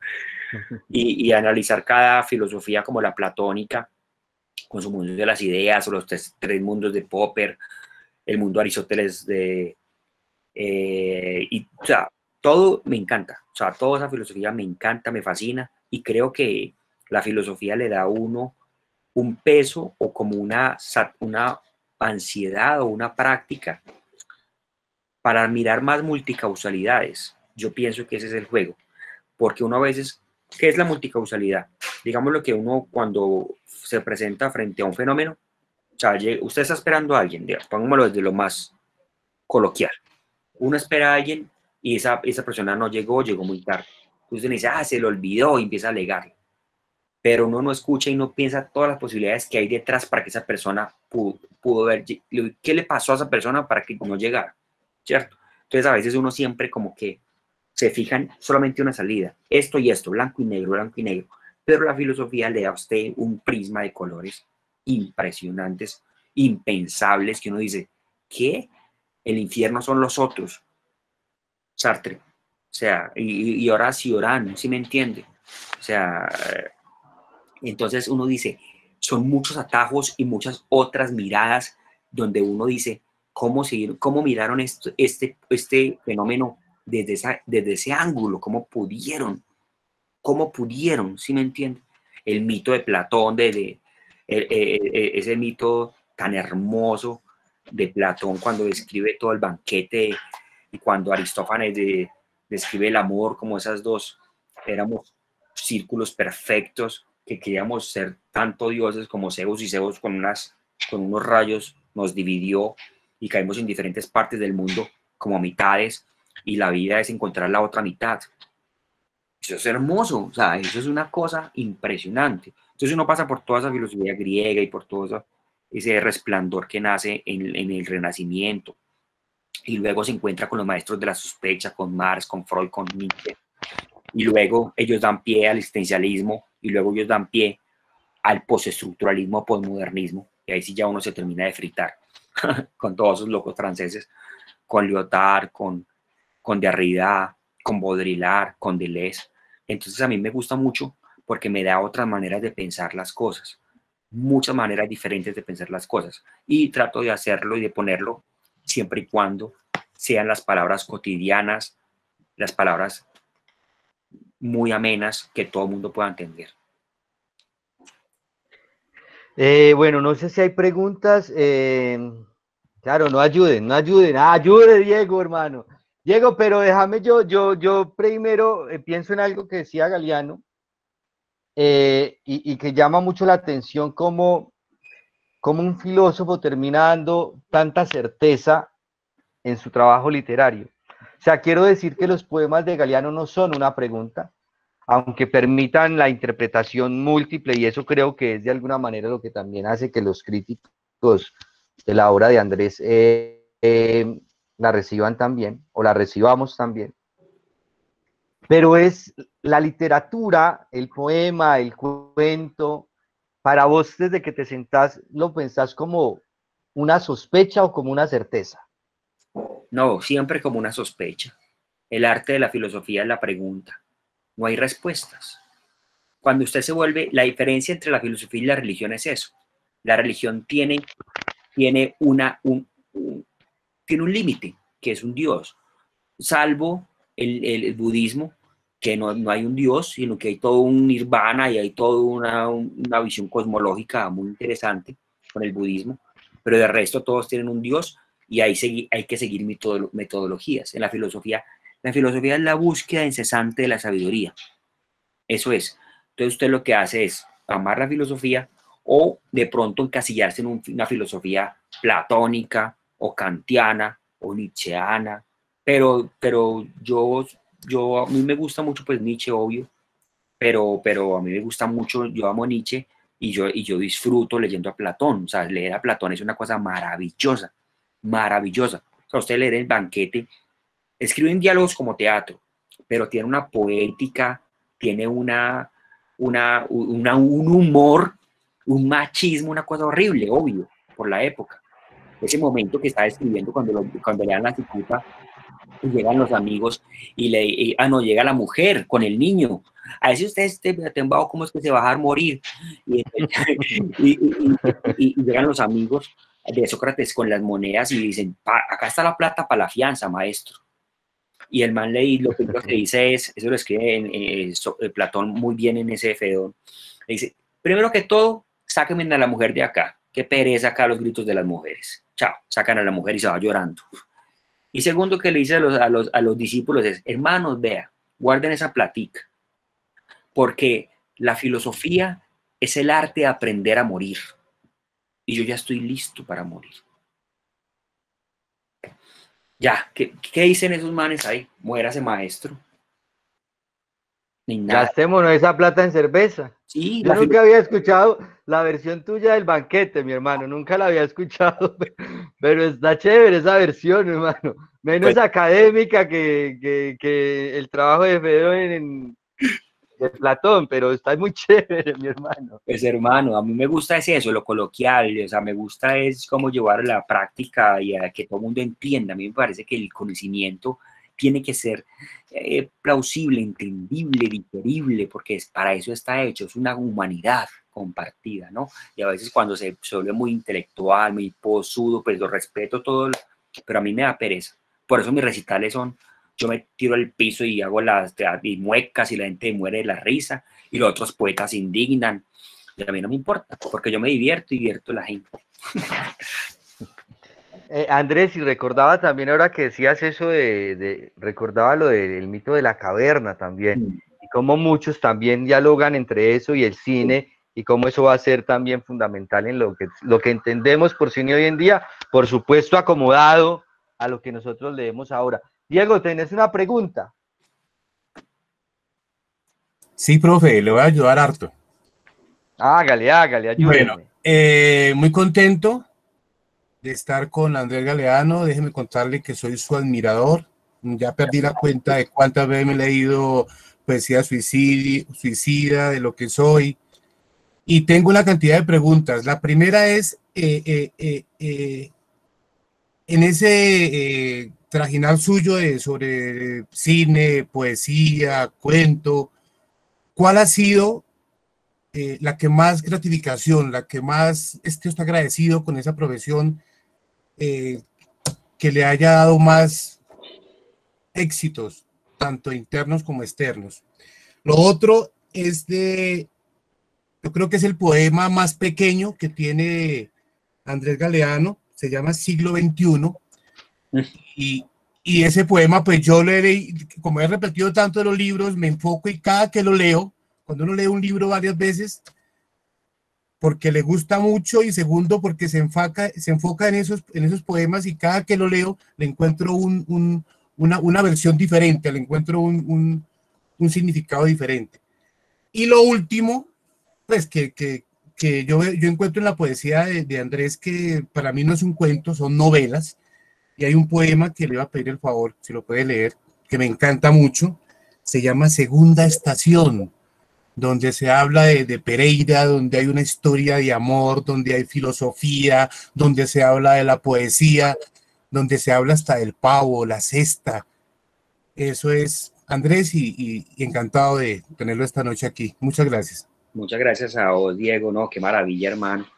De todos los trabajos que uno tiene o las experiencias que uno tiene, hay satisfacción por todos lados. Cuando publiqué hace poco el poema que cuando a Uribe le dieron casa por cárcel, escribí un poema ese mismo día, muy lindo, y lo escribí en la tarde y en la noche tenía 1000 y pico de reproducciones, o sea, no de reproducciones, no de compartir.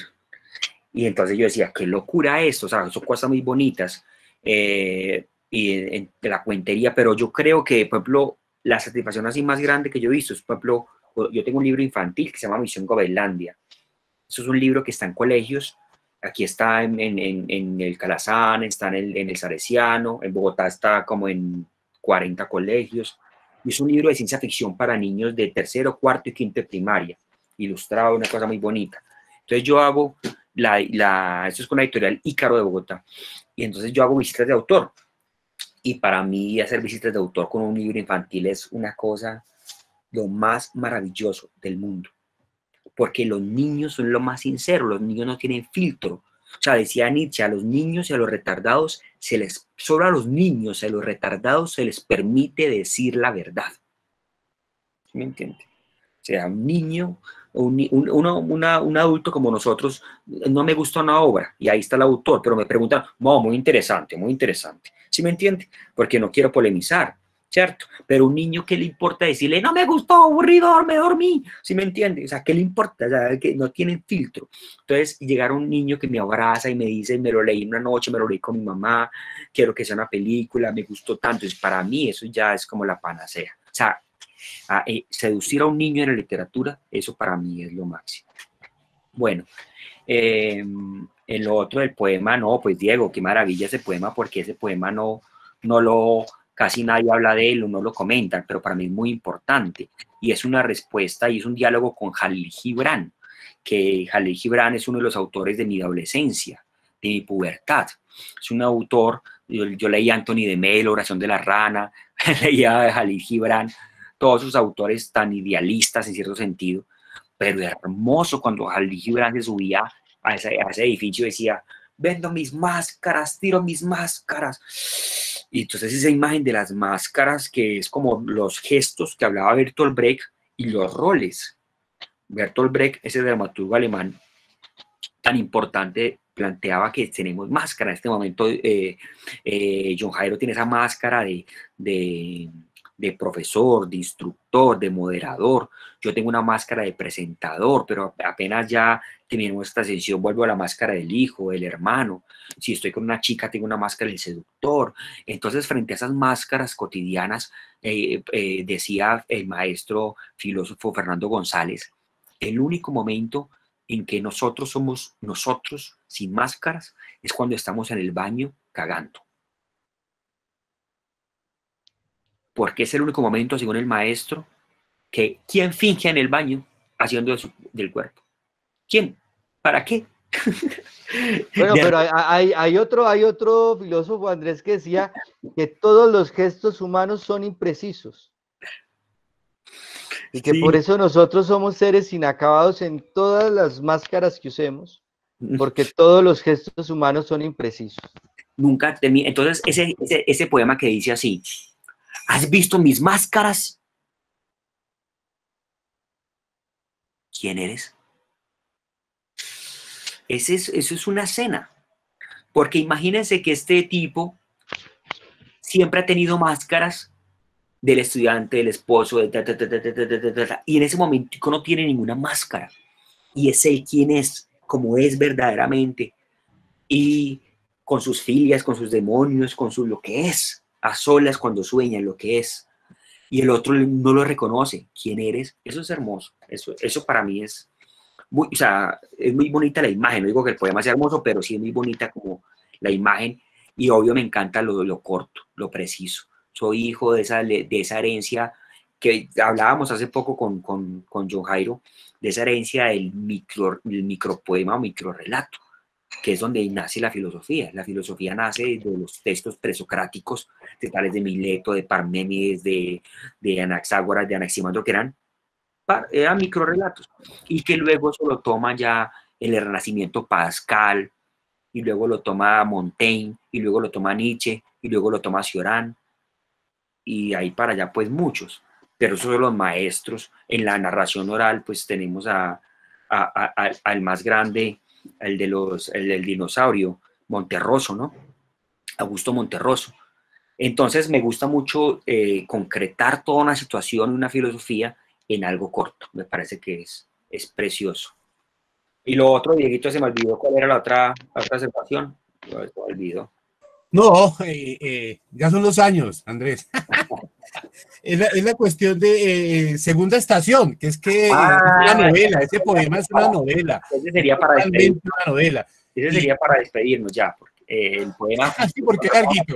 Porque es larguito. Bueno, muchas gracias. No, claro que sí. Yo no sé si Andrés recuerda en Medellín, en una de sus lecturas en el Festival de Poesía, que en medio de tanta gente un hombre de espaldas gritaba y mostraba un tatuaje que decía Andrés Galeano en la espalda con una foto tuya. Yo acabo de darme cuenta que ese fan era Diego. Yo no sabía que Diego era así tan afectuoso con tu trabajo, pero sí recuerdo esa charla en Medellín, esa lectura donde te seguían tanto. Yo quiero pedirles un favor, y es que me acaban de enseñar que aquí puedo ver ya el rostro de todos, los puedo ver a todos conectados.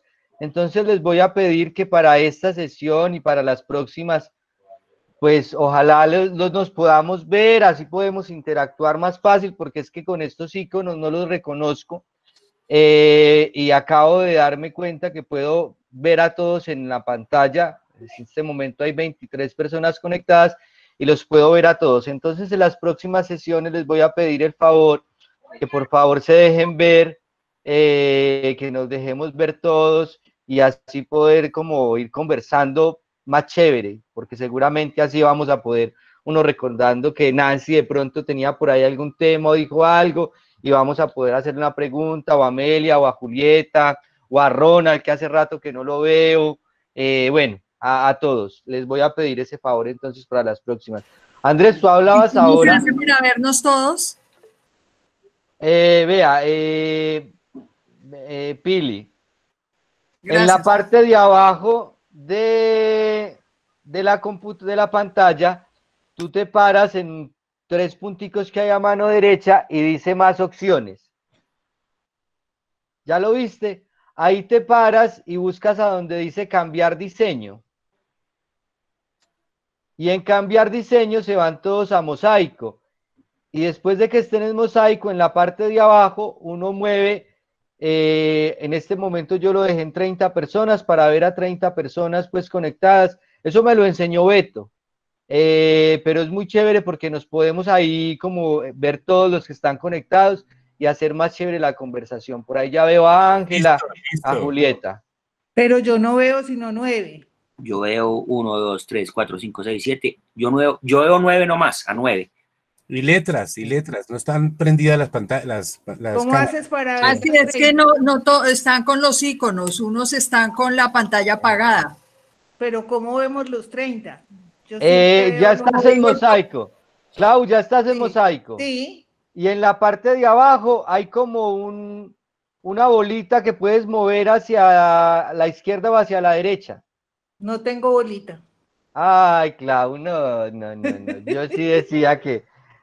Clau, ¿y por qué? Como parecía donde se sube el volumen, que uno sube el volumen, puro abajo. No hay bolita.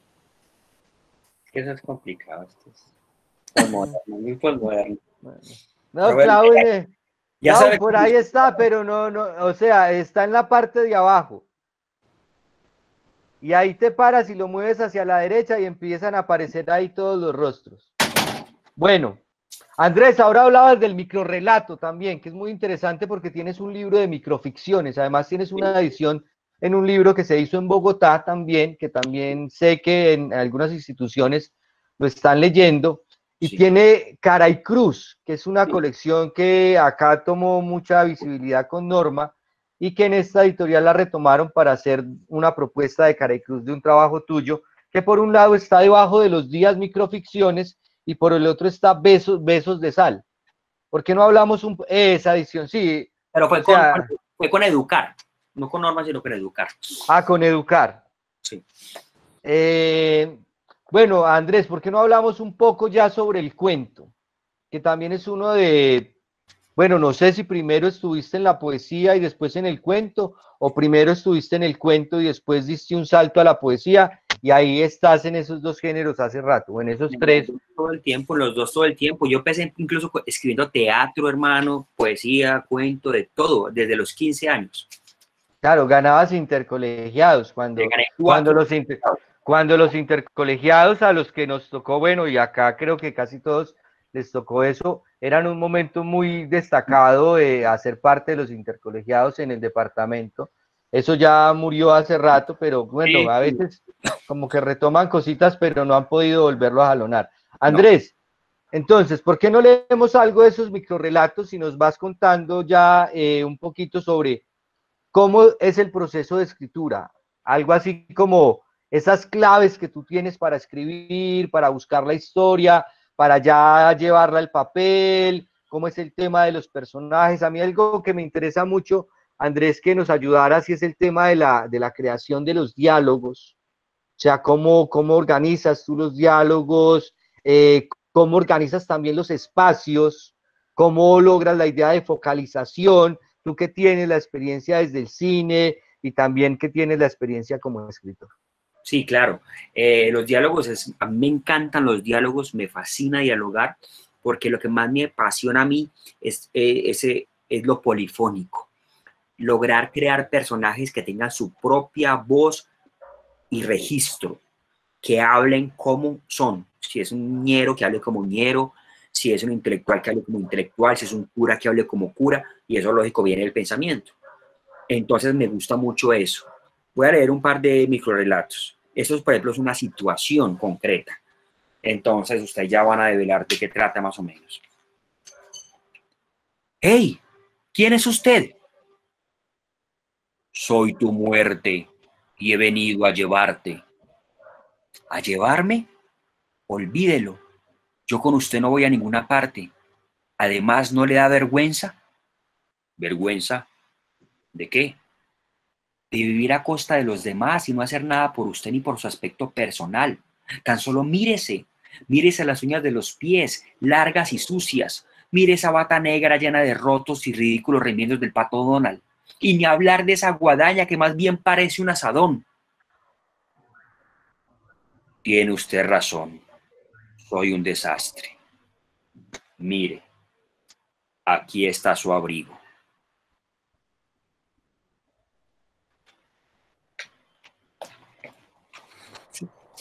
Entonces yo, por ejemplo, yo voy a los colegios, hago talleres con esto y lo que le pregunto es, bueno, está bien, es una situación, pero ¿qué nos quiere decir el autor? ¿Qué quiere decir con esa situación? ¿Sí me entiende? Entonces, por ejemplo, ustedes para ustedes, está haciendo taller, ojo, no me haga quedar mal. ¿Cómo es la pregunta, Andrés? ¿Qué quiere decir el autor con este microrelato? ¿Cuál es el axioma? ¿Cuál es la... sí, o sea, ¿cuál es el propósito? ¿Qué es lo que quiere decir el logline? Una frase, ¿cierto? Poder para ustedes que les deja, ¿no? Que les deja en una frase. Yo entendí que nosotros como seres humanos siempre nos fijamos más en lo que llevamos puesto, en la forma, menos en el fondo o en la esencia de la persona. No estaba hablando de qué sentía él, si tenía hambre, si tenía un sufrimiento, si tenía un dolor, sino, oye, está sucio, abrígate, o no sé si eso... Puede ser. No, pero bien, Julieta, chévere. Voy a repetirlo rápido. Hey, ¿quién es usted? Soy tu muerte y he venido a llevarte. ¿A llevarme? Olvídelo, yo con usted no voy a ninguna parte. Además, ¿no le da vergüenza? ¿Vergüenza de qué? De vivir a costa de los demás y no hacer nada por usted ni por su aspecto personal. Tan solo mírese. Mírese las uñas de los pies, largas y sucias. Mire esa bata negra, llena de rotos y ridículos remiendos del pato Donald. Y ni hablar de esa guadaña que más bien parece un asadón. Tiene usted razón. Soy un desastre. Mire, aquí está su abrigo. La clave está en mire, aquí está su abrigo. Mire, aquí está su Sí. abrigo. Ahí la clave. Bueno, no, yo lo que había entendido es que uno no se muere sino cuando está listo. Sí, lo que quiero decir, lo que se expresaba es que no hay nada que hacer. Cuando no llega la pelona, no llega la pelona. Eso es una bobada. Es algo, ¿sí me entiendes? Ronald por acá escribe, yo digo que el mensaje es que veo en el otro que me duele aquí. ¿Eso es otro microrrelato, Ronald, o qué? Ese también es un ejercicio para que lo entendamos, Ronald. Miren este. Otro microrrelato de este libro. En mitad de la calle, un tipo asesina a Santa Claus. A nadie le importa. Es junio.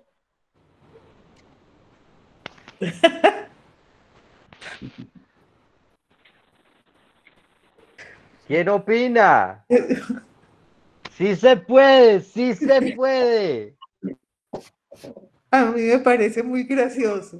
O sea, ¿quién le va a importar que en era Santa Claus? Nancy dice la alineación, va por ahí. Es una crítica que... Perdón. Al tiempo. No, a la siesta que Perdón. Mientras no nos toque a nosotros, nuestros intereses no nos importa. Es una indiferencia y eso es lo que ha venido ocurriendo hace mucho tiempo en Colombia. Pero también entonces, en la violencia... Aquí creemos en el niño Dios y no en Santa. Pero piensen más bien en una crítica específica. ¿A qué? A esas fiestas inventadas y que todo el mundo... Porque si lo hubieran matado en diciembre, la locura, pero fue en junio. Entonces, es una ironía donde busca... Voy a leer otro, como ya acabando, que me parece muy chévere. Bueno, Nancy, ¿tenía alguna opinión, Nancy? Sí, pues inicialmente la alineación de las personas, ¿cierto? Lo que tú decías, si es Navidad me doy cuenta, si no, no. O sea, no hay una convicción real, hay una simplemente sumisión a lo que piensa una cultura. Sí, total. Entonces me gusta mucho jugar con este microrrelato, me parece que es una maravilla para mamar gallo y para plantear situaciones que son absurdas, pero que en el fondo hay algo ahí, ¿sí me entiende? Por ejemplo, ¿dónde vives? Me preguntó el extraterrestre mientras lo soñaba. En el planeta Tierra, respondí. ¿El planeta Tierra? ¿Y dónde queda ese planeta? En la Vía Láctea. Vía Láctea, Vía Láctea. Existen millones de galaxias. ¿Dónde queda la tuya en particular?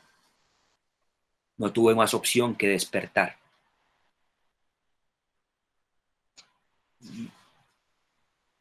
Entonces, frente a eso que parece como un chiste, se plantea todo un ejercicio filosófico del contexto. ¿Dónde estamos? ¿Dónde estamos? Si somos una galaxia en un universo de 11.000 millones de galaxias, ¿dónde estamos? ¿Sí? Entonces, eso es lo que plantea la microficción y me gusta mucho, sobre todo confrontar. Miren esto, ¿qué verán mis gafas cuando no tienen mis ojos puestos? Entonces, lo chévere de este libro, digámoslo, ¿qué verán mis gafas cuando no tienen mis ojos puestos? Es la microrrelato número 22.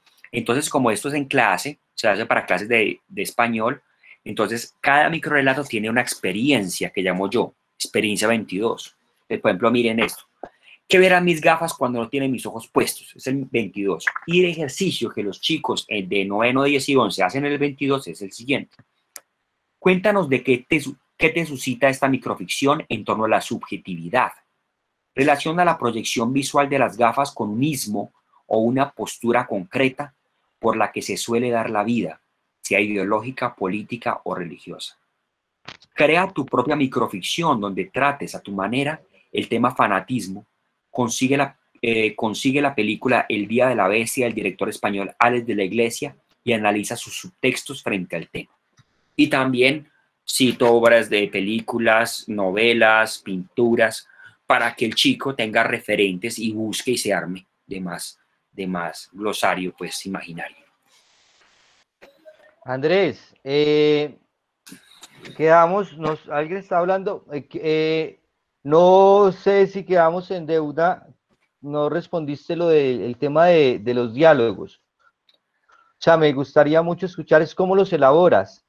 Algunas personas dicen que es más efectivo elaborarlo de manera directa o de manera indirecta. Bueno, vainas que pueden ser muy de la estructura, pero que me gustaría mucho saber, vos que tienes más experiencia, cómo elaboras esos diálogos en tu trabajo.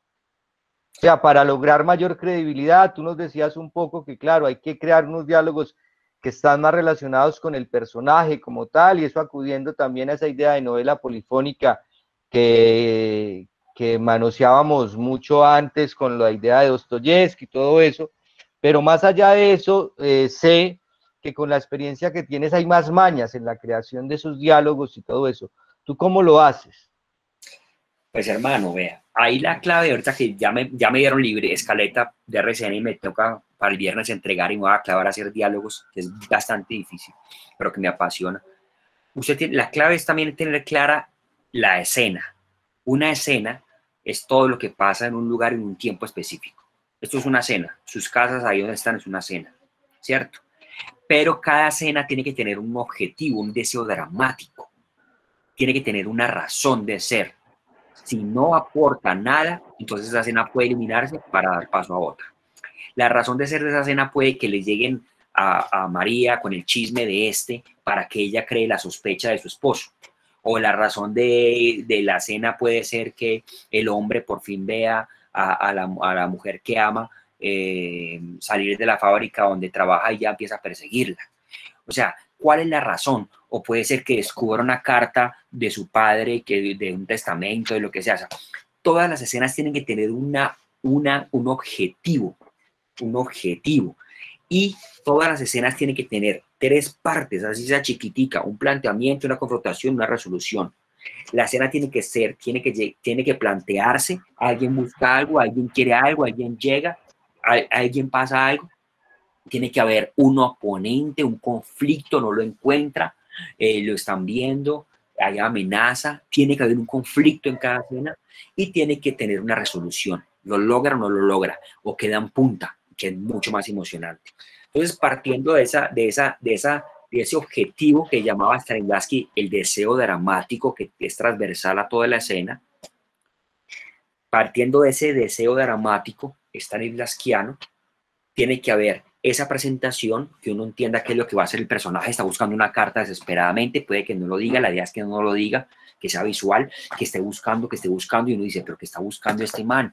Y de pronto lo encuentra, y cuando lo encuentre, ya, el objetivo es que está buscando este testamento, y de pronto cuando lo encuentre lo va a guardar, llegan, abren la puerta, y el man no sabe dónde esconderlo, y de pronto abren la puerta, el man se lo mete para acá atrás, y entonces entra la persona, y le dice, hola, ¿cómo estás? Hola, ¿qué más? Y lo ve nervioso, y empieza a darse la vuelta, a esconderlo, entonces uno empieza a sufrir con el protagonista porque lo van a pillar, y si lo pillan, lo matan, ¿sí? Entonces, partiendo de esa razón de ser de la escena, todos los diálogos van siendo coherentes con lo que uno creería. Si yo estoy escondiendo algo y la persona está ahí y yo quiero es que esa persona se vaya o que salgamos de ahí y usted no iba a salir tan temprano, vamos a tomar algo, ¿no? Aquí arreglando, ¿sí me entiende? O sea, los diálogos simplemente son pretextos para lo que tiene que decirse, ¿sí me entiende? Para lo que tiene que hacerse. Lo importante es que se hagan las cosas, que se hagan. Eso es lo importante, y que cada uno tenga su propia voz. Y otro elemento importante para que lo tengan claro en los cuentos y en todas las historias es los objetos. El 50% de la escena o el 60% de la escena triunfa gracias a los objetos, a lo que están haciendo. Relacionen lo que están haciendo. Si ustedes tienen que el objetivo de la escena es que el tipo se decida por fin a decirle a la mujer que se va con la moza, ¿sí me entiende? Sería mucho más interesante que la mujer esté cocinando una carne y partiendo la carne y el man le diga eso y ella coja y ¡pum!, coja el cuchillo y destroce esa carne y sienta que es el corazón del tipo, Será mucho más interesante hacer un símil entre la carne, el cuchillo y el tipo y las palabras, a que ella esté sentada ahí esperando que el man llegue y le diga eso. ¿Me entiendes? Entonces, todo lo que hagan los personajes, la situación que estén haciendo, si está barriendo, esa escoba, cómo hace parte de la escena, cómo la fusiono yo para que sea, pero que parezca orgánico, verosímil, real, ¿sí? Esas son cosas muy complicaditas, pero eso, ahí los invito al taller que vamos a hacer en SECO para que vamos a escribir un cuento, crear un cuento, y ese cuento lo vamos a convertir, ese mismo cuento, en un guión de cortometraje. Tercera persona, tiempo presente. Entonces vamos a saber cómo contar una historia en 2 géneros, en 2 formatos, que es cuento narrativo y guión audiovisual para cortometraje. Completamente distinto de la misma historia. Va a ser muy chévere ese tallercito. Que empieza, empieza el 7 de octubre, mi taller. Toda la información por medio del grupo que tenemos creado, cupos limitados. Vale, 50.000 pesos, son 12 sesiones, miércoles y viernes de 7 a 8 de la noche, para que todo el mundo pueda y esté más relajado. Miércoles y viernes de 7 a 8, y son 12 sesiones, empezamos el 3 de octubre, ya hay gente de Estados Unidos, gente de México, va a ser un grupo chévere en ese sentido de las visiones, pues, como que eso me parece más rico, que sea más cosmopolita, pues.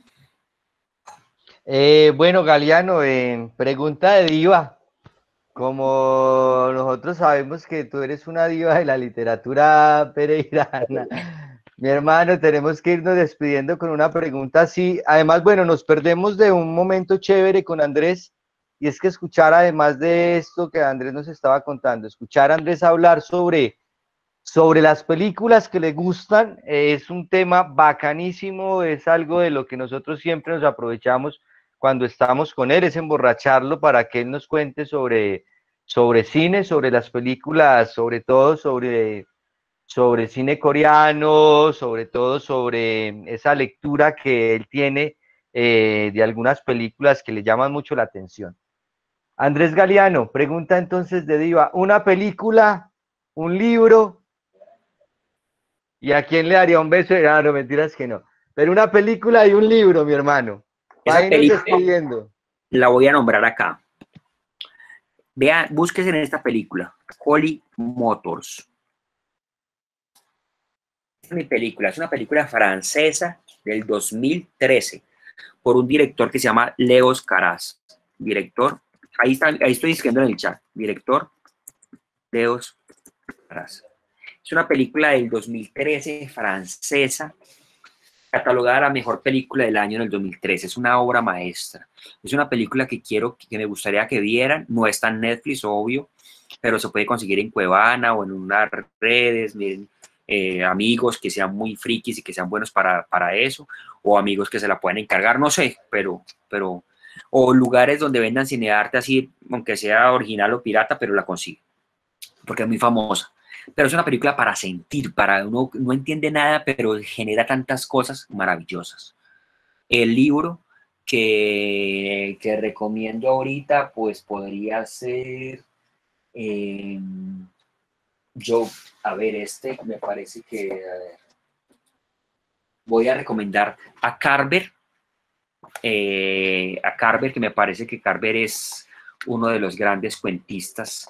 Los cuentos de Carver, Raymond Carver. Los cuentos, un cuento que se llama ¿Quieres hacer el favor de callarte, por favor? De callarte, por favor. De Raymond Carver. Ese es el cuento. Ese cuento, quiero que analicen ese cuento de Raymond Carver, que sí está en la web. ¿Quieres hacer el favor de callarte, por favor? Porque Carver instaura una con Capote, con Hemingway, con otros, una literatura que es una literatura que empieza a ser de la no ficción también, pero donde supuestamente no pasa nada, pero pasa de todo, O sea, mientras con toda la literatura tiene que pasar algo impresionante, este cuento es, por ejemplo, un man desesperado y así. Bueno, es otro cuento que cuentos de él son como, por ejemplo, que el man está desesperado y llega el señor a instalarle la lavadora y empiezan a conversar y luego el man dice, si le instala la lavadora y se va y se acaba el cuento. Y uno dice, pero ¿qué es esto? ¿Qué estafa? ¡Qué horror! Y cuando uno empieza a pensar en todos los diálogos y todas las situaciones que plantearon esos dos tipos instalando la lavadora, uno dice, ¡qué cuentazo! ¿Sí me entiende? Hija de esa corriente literaria de los 40 y 50 anglosajón, porque Estados Unidos, todo el mundo, ay, Europa, obvio, sí, Europa, con los franceses, con los poetas malditos, con Verlaine, con Rimbaud, sí, con todo, pero para mí Estados Unidos desde el beat, todo lo que hizo el movimiento de Allen Ginsberg, de Cauterat, o sea, es impresionante, y esta literatura, la literatura gringa es muy buena, ¿sí me entiende? Y herederos de esa literatura gringa, está una autora que para mí es la mejor cuentista latinoamericana del momento. Tiene 42 años, traducida a 25 idiomas. Se llama Samantha Schweblin. ¿Cómo se escribe Samantha Schweblin? Es este libro. Se llama Pájaros en la boca y otros cuentos. Léanse los cuentos de Samantha Schweblin. Se lo estoy escribiendo bien para que lo descarguen en la web. Bueno, ahí en el programa que damos al inicio también está Samantha en esas lecturas. Ah, perfecto. Es que Samantha es, hermano, para mí, de lo mejor. Y película o serie, no sé, o película. Ah, ya dije la película, Holly Motors. Pero Holly Motors es una película pues moderna, ¿no? O sea, del 2013. Pero por favor vean Los sueños de Akira Kurosawa. Los sueños. Andrés, ¿y el arco? El arco de Kinkido es una obra maestra. Bueno, en algún momento haremos otra charla para hablar sobre cine, para hablar sobre el arco, para hablar sobre los sueños, para hablar sobre esta otra que nombraste que no la conozco. Bueno, no recuerdo el nombre, perdón, lo que acabas de escribir, la primera, lo de Holly Motor, lo de Leos Caras, no. Bueno, mi hermano, gracias por acompañarnos. No sé si hay alguna última pregunta. Segunda estación. Ah, bueno, sí, me despido con el segunda estación rapidito para ya cortar. ¿Listo? Gracias, gracias. Con mucho gusto, con mucho gusto. Bueno, y me despido con este poema, que es un poema que dedico a Pereira, a la ciudad que amo y a la que volví, a hacer muchas cosas también, a compartir, a aprender. Se llama Segunda Estación. Quien sea que sea, señor lector, si te atreves, podrás saber lo que he hecho con el mundo, lo que éste ha hecho conmigo. Hace días tuve un amor, fue un buen amor. Cuando estaba con ella, era ella y no yo. Ahora ese amor no quiere más mi amor y yo he vuelto a ser yo. En otro siglo, tuve en cambio una princesa entre mis manos, pero como buen bufón, tuve que matarla. ¿Por qué será tan difícil encontrar a una chica dispuesta a darlo todo por un verso de Pessoa? De niño, me robaron 3 relojes, el ello, el yo y el super yo.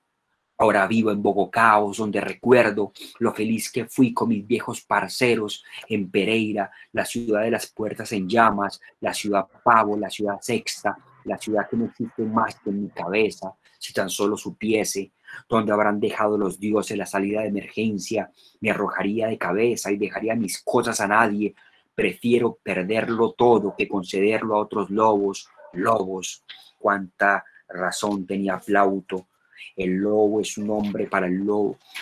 El hombre es un lobo para el hombre.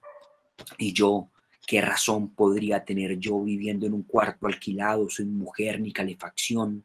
Mi abuelo morirá pronto, mis tías llorarán flores y la casa se hará de templo de llanto verde, donde gatearán nuevas generaciones. Mi abuelo le guardará la mejor butaca a mi abuela en el centro hirviente de la muerte negra y le contará lo que hacen las tardes en la oficina de Dios que mantiene vacía. Mi abuela reirá de nuevo y le confesará a mi abuelo que 30 años atrás existió un vecino que le hacía estremecer con solo mirarla. Música. Ya no tiendo mi cama. Las pocas visitas que me conocen mejor que yo, y mentir después de los 30 es un acto bochornoso. A veces el espejo viene a mí para mirarme. Otras veces la imagen de Elaine cubre el cielo y lo desangra. Si tan solo la poesía tuviese un par de piernas y 2 senos, todo sería tan grandioso. Ay, señor lector, si te contara, esta poesía mía no me deja descansar en las noches, me asalta con un verso que según ella el mundo necesita. Jaja, ilusa poesía, ¿cuándo me darás al menos una nevera para conservar mi corazón cada vez que lo rompan?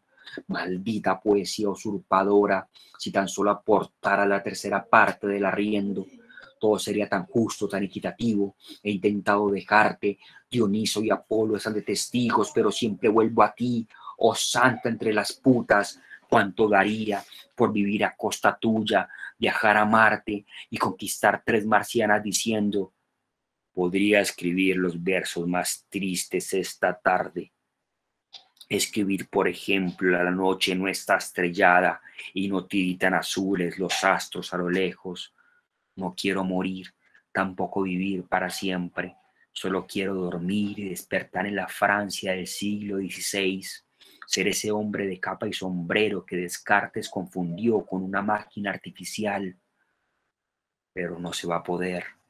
Me han vuelto a negar la visa Schengen.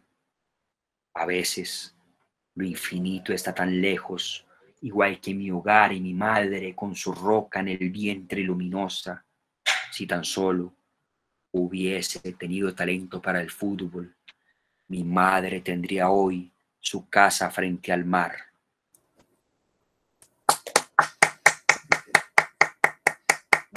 Muchas gracias, muy bonito compartir con ustedes. Gracias, gracias. Muchas Gracias. gracias, Franco, muchas gracias. Muchas gracias. Gracias. Ay, muy bueno, excelente. Nos diste Gracias, mucho, muchas gracias. Ahora sí, el brindis. Andrés. Gracias. Andrés, te quedamos debiendo la cerveza cuando todo esto se componga y las normas de bioseguridad no lo permitan. Te prometemos cerveza en otra reunión. Gracias por acompañarnos. Mañana vamos a... Bueno, estas son las pausas publicitarias. Mañana a las 9 de la mañana estaremos presentando la Feria Internacional del Libro, que se llevará a cabo del 27 de septiembre de este mes al 4 de octubre. Más de 70 invitados muy poderosos conversando sobre literatura, sobre propuestas editoriales, sobre historia, sobre fútbol, sobre periodismo, bueno, una cantidad de cosas. Y mañana a las 4 de la tarde estaremos conectados por un Facebook Live, donde el querido Oscar y, bueno, algunos de ustedes, pero yo no sé por qué tengo en mi memoria solo a Oscar, pero como yo soy generoso, voy a decir que algunos de ustedes, muchos, se han conectado a escuchar un proyecto que hemos venido desarrollando con el apoyo del Ministerio de Cultura, también con la SECOD y con otras entidades, que es conversar sobre algunos autores que para nosotros hacen parte de una geografía oculta en la literatura, como es el caso de Peter Sterlaszczyk, lo de Lino Novas Calvo, y mañana vamos a hablar sobre un autor y un libro que, aunque se cita mucho, yo sigo pensando, nosotros seguimos pensando que se lee poco, y le pasa lo mismo que le pasa al Quijote, le pasa a este libro, y es la novela Risaralda de Bernardo Arias Trujillo. Todos que pensamos de alguna manera que la hemos leído, pero siento que es una lectura que hemos compartido por el voz a voz y realmente no porque hayamos asistido a sus páginas. Una novela muy interesante. Bueno, mañana estaremos conversando sobre ella, estaremos con el escritor Wilmar Ospina, estaremos con el crítico y amigo y periodista Diego Firmiano. Seguramente también tengamos la oportunidad de conversar con Andrés, y no lo tiene RCN, la mamá o Fos por allá ocupado en sus labores. Estoy bastante tecleando. Bueno, entonces, mañana a las 4 y el viernes estaremos de nuevo en las tertulias conversando a las 4, pero ya sobre una novela que se llama El río corre hacia atrás, de Benjamín Baena Hoyos. Último llamado de solidaridad. No he vuelto a ver las propuestas de escritura que muchos tienen en las manos. Ya se acabó agosto, este mes está sobre la mitad. Recuerden que la idea es que en agosto se haya ya logrado mucho, así que por favor, algunos ya lo han hecho, pero solo 3, 4 personas lo han hecho. De Julieta, por ejemplo, creo que no he recibido noticias nuevas, ni de Ronald, de Pili creo que tampoco, de Albeiro, de Amelia, bueno, de Clau, sabemos que con Clau ahí se están organizando algunas cosas que ella tiene pendientes, de Flor, de Diego, bueno, de toda la pandilla completa, como dicen los amigos. Solo he recibido comentarios de algunos, voy a estar atentos a la propuesta de ustedes, aprovechar estos días que estamos un poquito más tranquilos porque ya se viene la Feria del Libro y después se vienen otros proyectos también que tenemos pendientes que seguro nos van a dejar poco espacio para estar en el taller trabajando y nos van a dar más espacio para escuchar las conferencias y los conversatorios de algunos escritores. Un abrazo grandote a todos, gracias por acompañarnos, gracias a Andrés, gracias a todo este grupo que cada semana se conecta para escucharnos. La próxima semana estaremos hablando con Juliana Javierre, una escritora donde todos los elogios y adjetivos lindos que yo diga van a ser poquitos. Entonces, espero que no voy a hablar mucho de eso. Entonces, una escritora, la Juliana Javierre, les estaré por ahí adjuntando alguna información sobre ella, sobre su libro, sobre su ensayo, sobre su novela, y nos estará contando sobre una serie de trabajos que tiene ahora, sobre enfermedad, sobre violencia, sobre literatura afrodescendiente, sobre corrección de estilo, sobre, bueno, una cabeza llena de ideas que tiene Juliana Javierre. Entonces estaremos conversando con ella la próxima semana. Chao, y nos vemos nos vemos mañana. Un abrazo a todos. Gracias. Gracias a todos. Chao.